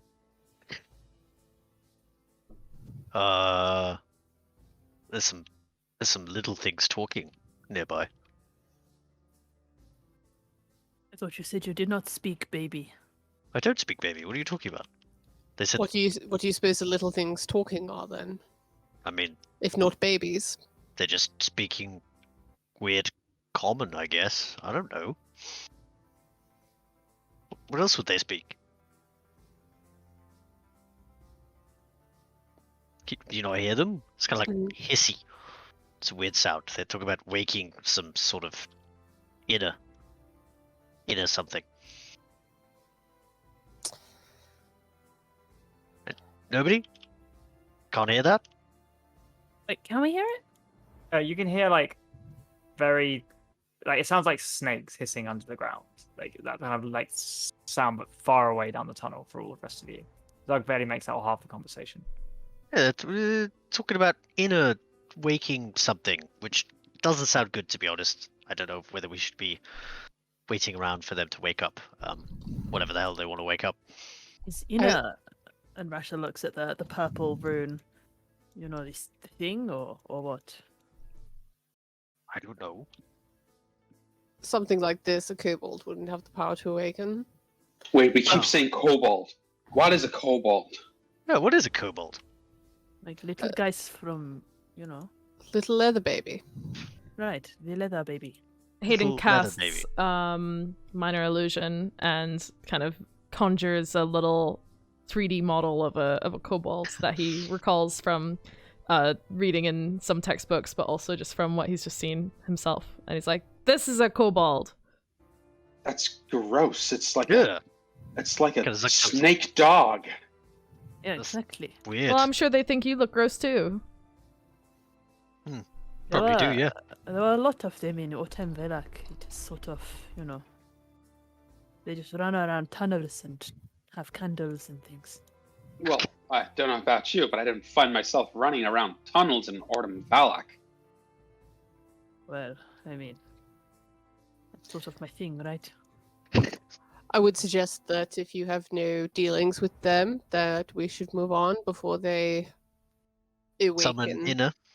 If they haven't Whatever taken it any is. of our stuff, then we've got no business to get involved with them. So let's head up back to the Moorbounders, That's very true. get our stuff, find Rasha's finger, and start heading back to Roshana. Sounds good to me. Yeah. Cool. Goodbye, weird snake thingies. He says as he walks away. You Bye, don't have little to summon dudes. inner. Goodbye, kobolds. We're leaving. Hayden attempts to copy their "Nyeh" noise as he leaves as a way of goodbye. Okay. What's your perception, Rasha? 21 is my passive perception. Okay. I Oh, see wow. everything. So as you guys are walking along, failing at being stealthy still. So Yeah. the rest of you, sorry, you are walking and stealthing down as much as you can.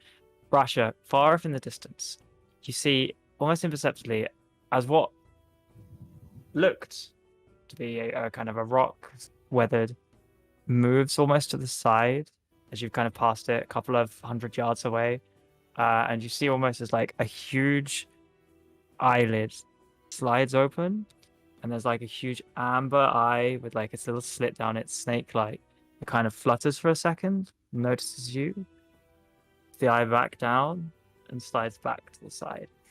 Ew. Stop. Wait, like the rock? Like the zombie rock? No. So no. Like a boulder. Like a Oh, like huge an actual boulder. stone. Yeah, like an actual stone. Okay. Like yeah. So the eye just like a Specify. massive eye appears and like looks Oh, to you okay, I and thought we were slides talking- back. With a, Yeah. So much for the it walls seems- have it eyes. seems to- It seems to close and then go back to its original position. Yeah, Rasha just meant to stop. The rock has eyes, and I don't mean me. Which rock? Points at the boulder. The bird, you can see it from here. No, the boulder. He points at it. But it didn't seem interested. But Well, is it? Which one? It's not still looking at us, is it? Wait, how big is this eye? it was like it was sleeping, and then it could not be bothered because we are annoying or something, and then it went back to bed, sort of thing. Maybe you should cast that spell that makes us quiet again, because maybe we're being too noisy. It is still, we still have this, and he like indicates to the dust swirling and trying to keep us quiet. We are just really Oh, bad yeah. at this. Why are we so noisy? Hayden then looks at Rasha's armor. And covered in gold. This is probably like the weight of you that I am just wearing. How heavy do you think I am? My arm is quite noisy as well. Like less than what I am wearing, I think. I don't know whether to be complimented or offended. Zug, if you just flew, would that not make less noise? Huh? I Your don't know, it'd wings. probably make a flapping noise. I don't It know would how still wings shake work. the armor, like I don't think that's how it works. Okay, well, let's just keep moving. Unless the rock is coming for us, then let's not find out what it's cooking. It's not cooking anything, it is sleeping. I knew Esky would get that one. Okay. Can you smell? What the rock is cooking. Shall we keep going then? Yeah. Okay, let's keep going. We lost 5 viewers from my WWE joke, so I hope it was worth it. Well done. Absolutely. As you're walking, kind of moving away, Ascor, you notice an incredibly foul smell from your bag.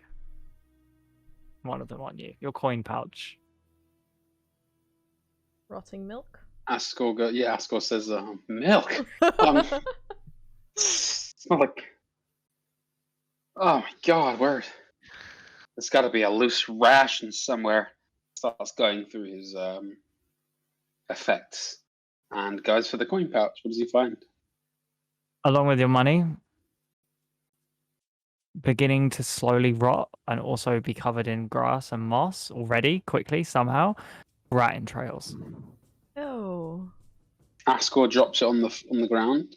Immediately walks up to Rasha, grabs him by the shoulder, spins him round, says, "Something is deeply wrong." Which part? There are so many things that are And he wrong. grabs him by the wrist before he can even finish and starts dragging him towards the pouch on the floor and just says, "The gold is dying." It's not... Rasha takes a closer inspection. Does he recognize that these seem to be intestines, or? Yeah. Yeah, they're rat intestines. Oh, we have found the missing mice bits. What? And he looks up and points to Roman and goes, "You, get over here." Excuse me. What is this stuff? Yeah, it smells terrible. And Ascor is just pulling out rat intestines. Yeah, I well, assume. like a What is it fistful. out? He's kind of got the bag. He's left. He's sort of What? pointing to What? it curiously. Ascor, why are you carrying rotted bits? It's not me. It's the gold is rotting. Like I said. The I mean, gold is it's not covered gold, in it's- intestines. Yeah, it's just got giblets all over your gold. DM, am I right in thinking the gold is replaced by the stuff? Or... No, it's just covered in it. Oh, yeah. I mean, he probably doesn't even realize. Well, some of the gold has turned into this mess. Oh, it's freaking me out. It Wait, is what? fine. Perhaps you Zog checks his put- coin pouch as well.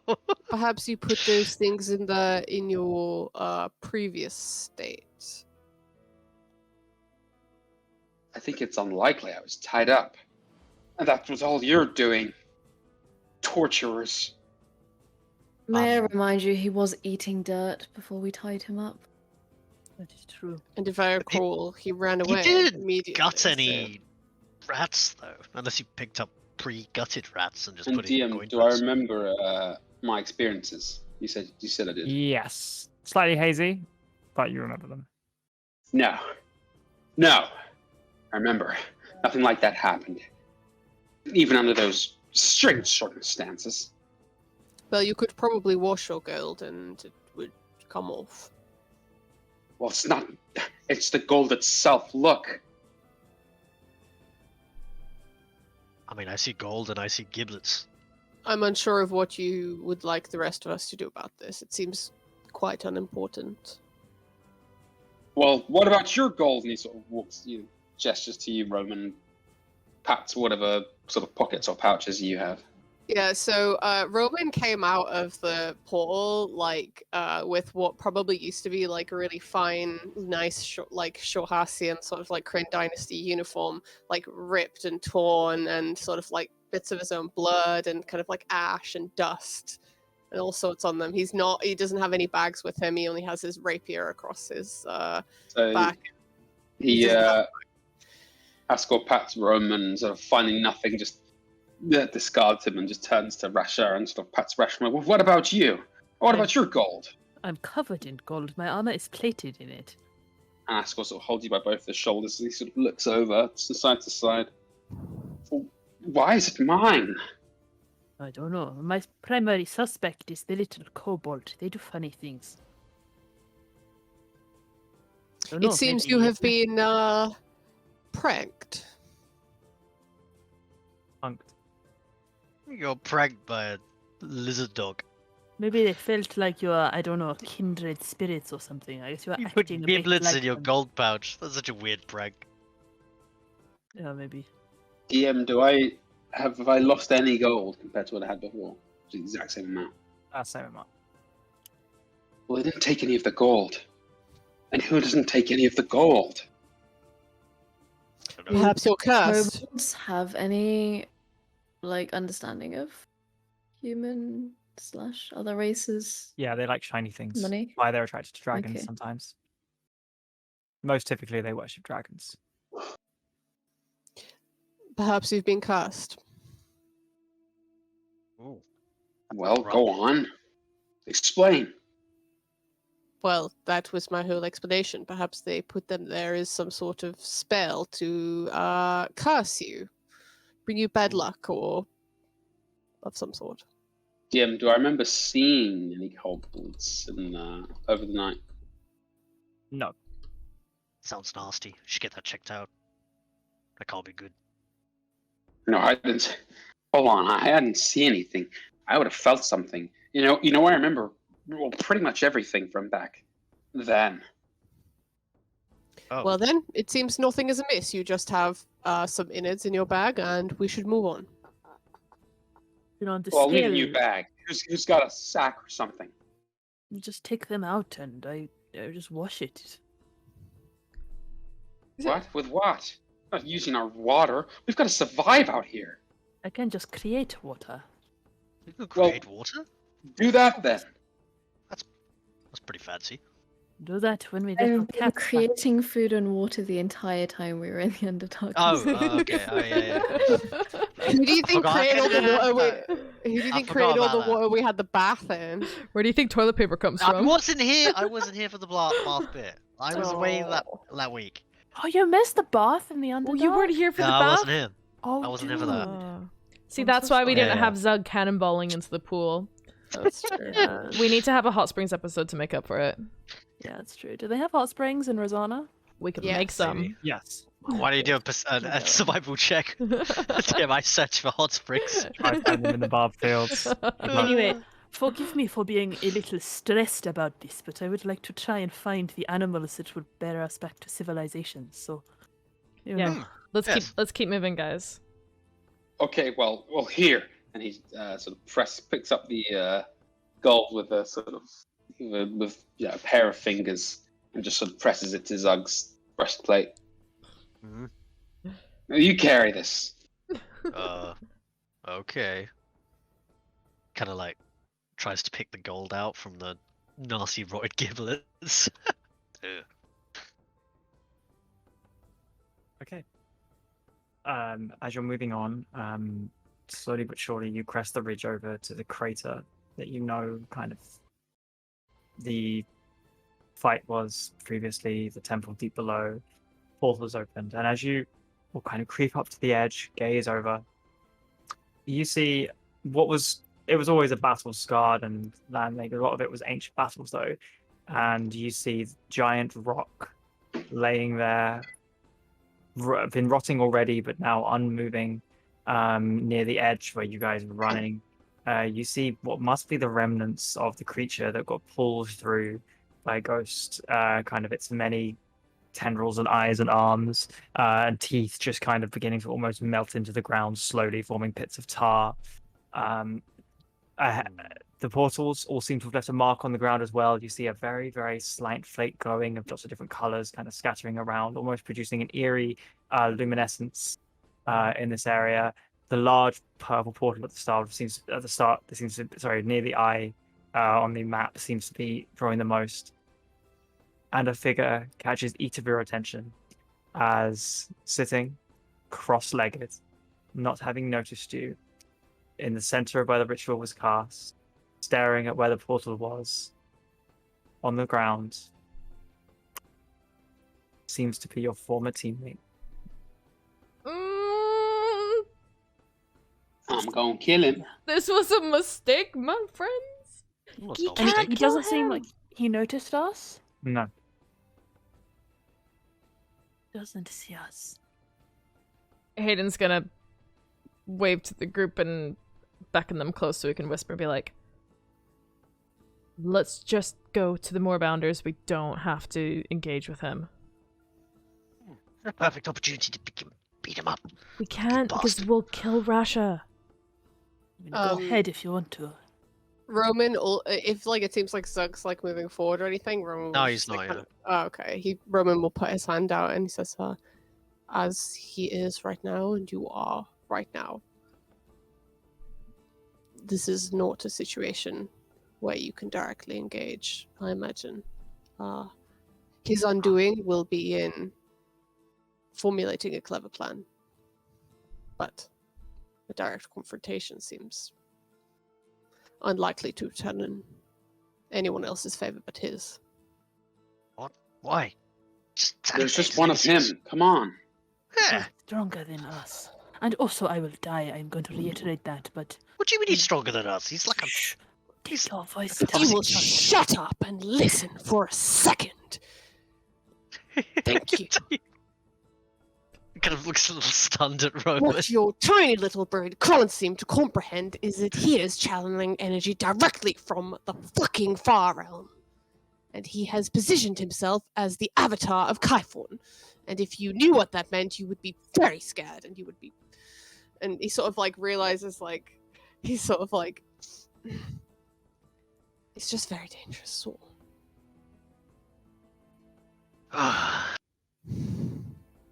Remember, obviously, you guys, like, remember, the Zug has not seen Ghost at all. Literally, this is the first time he's seen him since he's been dragged back through the portal, because he was 80 feet in the air and then disappeared off with a misty step before he even noticed him. Yeah, So, you notice he's bigger. He's You bigger. remember? Yeah. Yeah, he's just bigger.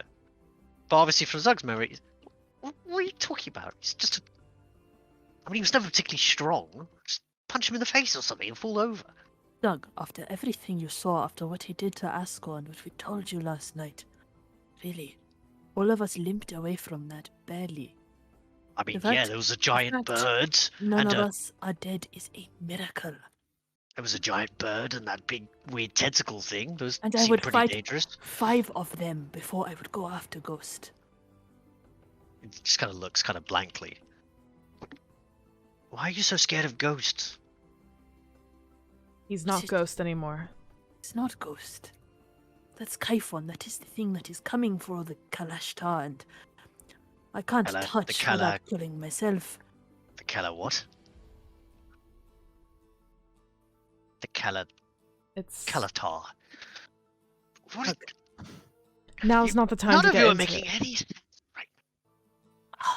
Rasha just turns around, just like, I don't believe this. Let's just. Sorry, go on. Can I see my finger anywhere? I was gonna ask the same thing. Can I help Rasha look for the finger? Yeah, you both make perception checks. Seeing these guys, like, scramble on the ground, Oh man. Oh wait. We're not hold on. scrambling. Like Rasha's just like peering, just like because it would be in the ritual site. So he's just trying to scope if it's like, is it visible? Is it even like? Yes. Oh, okay. That's natural. I rolled a 18. natural 1, but because of my Spy Master's ring, which I'm attuned to, while wearing this, you have advantage on gather intelligence checks and can re-roll any natural 1s for stealth, investigation, and perception checks. So I'm gonna re-roll that. It's a 27 for me, coach. Also, Jamie, would this be perception or investigation? Because I'm actively looking for something that I roughly should know where it is. So I will say investigation is like if you're actively trying to figure out how something works or like sifting through things. If you're scanning the area, I think it's still perception. Oh man. I started into investigation because I was like, that's gonna help me find traps and hidden things. Yeah. Damn it. Okay. Perception, let's roll again. 19. 19. So with a rough idea of where it is, with the 19 and 27, you remember it kind of was dropped around here. Okay. Kind of along the corpse of the rock. And the other thing, you can both see it because the light is ever so slightly, of all the different portals, is ever so slightly glinting off the ring, and it seems to be only a bit of metal. And it seems to be, I will put a little token on the ground. Why are you getting the battle map out, Jamie? Why? I'm going to put the little Angelo here. This is where it is. Oh, here's the thing, Rasha mutters, seeing it. I spoke with Geb this morning. I can not really fix it without, a free god doing me a great favor. Or, the most powerful arcane magic there is. So, really, I think actually my option is go free Geb and ask him very nicely because no other gods like me, right? So, even if I get it back, what will I do? Maybe it's not worth it. Wait, so Roman looks him dead in the eye and he just says, "It is not worth it." And maybe I can look at the ring and unmake it or something. Carry it into a volcano. Maybe that'll work. That's like a really hot forge. Rasha, I'm gonna get it for you. I hate on that. But It's a bit... I'm gonna get it. But just in case, maybe you guys should start walking towards the Moorbounders. And just get a bit of distance, and then I'll catch up.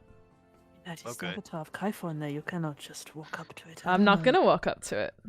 and Haydn conjures a mage hand next to him, and a second kind of spectral floating hand kind of appears next to his own hand, and it copies all the movements of his own hand, and he's like, Okay. I can do this from a distance. As you do that, Roman puts his hand out. My brother was a man of many talents, and I imagine those talents have only been increased since, well, he became something of a eldritch god. He could always sense magic over most other things. I would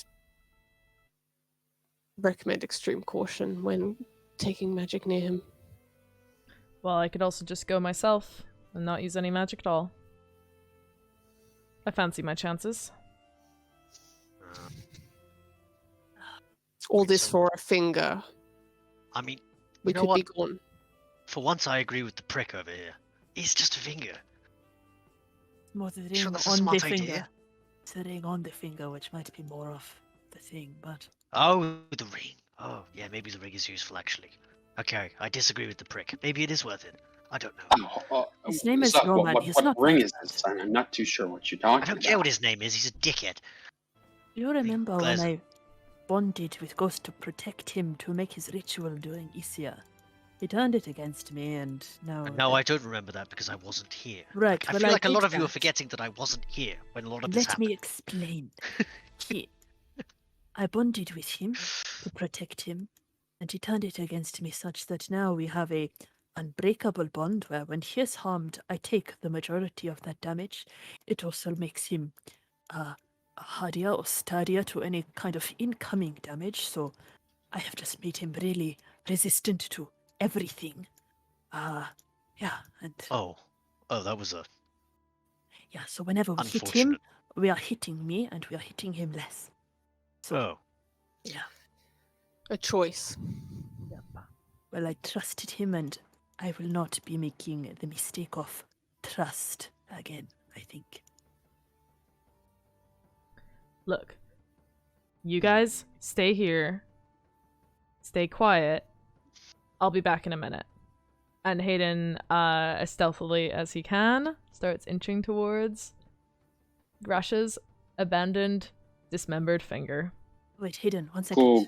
And he cool. cast Okay. guidance upon you with a Hell yeah. priest. Roman also kind of like looks at him, and he sort of like puts his hand out and is like kind of moving his fingers to cast something, and he says, if you will allow me. Haydn gives him a nod. And he sort of like taps him on the head, and he will cast Longstrider. Oh. You Your- will your not. What does Get Longstrider access. do again? Sorry. It increases your speed by 10 feet. Oh, hell yeah. You won't get access to Pass Without a Trace because it's longer than the range. That's fine. And Ascor does one more thing and goes, well, I suppose I can contribute. And my um, axe. And my bow. And with his axe, not his bow, he casts Enhanced Ability, Cat's Grace. So you have advantage on dexterity checks, and the target doesn't take damage from falling 20 feet or less. Oh, hell yeah. Zug just gives you a thumbs up. Hayden gives him a thumbs up in return. Good Alright. luck, I guess. I can't give you anything, I'm afraid. Thank you. Make your stealth roll. Alright. So I have got Guidance, Cat's Grace, and Longstrider. So Cat's Grace gets me a advantage on my Advantage. stealth. Yep. So roll one. Plus the D4. First roll was a 27, and Mhm. second roll was a 15, so 27 in Plus stealth. D4. Plus a D4. My apologies. 1D4. Plus 1. So that's a total of 28. Okay. Okay, and I have 40 foot of movement thanks to Longstrider, so I can legitimately get there and back in a turn. So 28, I am going to attempt to run 40 feet to the, or move as stealthily as I can within the 6 seconds of an action. Gonna move here, pick up the finger, and then with my bonus action dash, I'm going to come right back to the party, the finger in my hand. Okay, 2 seconds. When you pick up, so as you're kind of staring at Ghost, could you make a perception check as you're kind of stealthing it? Oofed. Perception check. Okay. 18. 18. Okay. No, you kind of incredibly stealthily. It's like the footprints are barely making sound, barely displacing dirt as you glide across. As you grab the ring, it's incredibly hot to the touch. Could you make an intelligence saving throw for me? Oofed. What? Yo, what? Yo, what is exactly how I Told you feel this right was some bad juju. I rolled an 18 with a +7, so that's 25. Okay. Rogues. Okay. Praise Gab. Arcane Trickster Rogues. You know what I'm saying? Oh yeah, you know what I'm saying, Luke? Okay. Oops. Your mind is filled with Wait. screams. Still? You succeed, Oh, thank God. but your head rings as you take 18 points of psychic damage, Okay. and you feel your brain and your body almost begin to shake and lock up as you would have been stunned. As you pick up the ring, head pounding, burning, like the ring beginning to burn your flesh, turn around and sprint back to the team. Seemingly no reaction from Ghost. And as you return with Rasha's finger, we should see where we go next session. As you all maybe are getting to the Moorbounders, maybe Ghost is alerted, maybe not. But for now, Haydn's running back, eyes bloodshot, blood running out of his nose, eyes looking a bit addled. The rest of you staring with bated breath, hoping that you haven't alerted your former team member Oof. to your location. Oh my God. Less portals, finger. more bounders. Yes. Yes. Straight to the Moorbounders That's- next Word. session, guys. There's the title for the next one. Oh my God. Okay, thanks everybody for joining us. Obviously, follow us if you enjoyed yourselves. We have a Discord, and we play every week at the same time, 7 p.m. UK time on Tuesdays. Thank you very much. Bye. Bye. Don't want you to leave, you stay with me. I want you.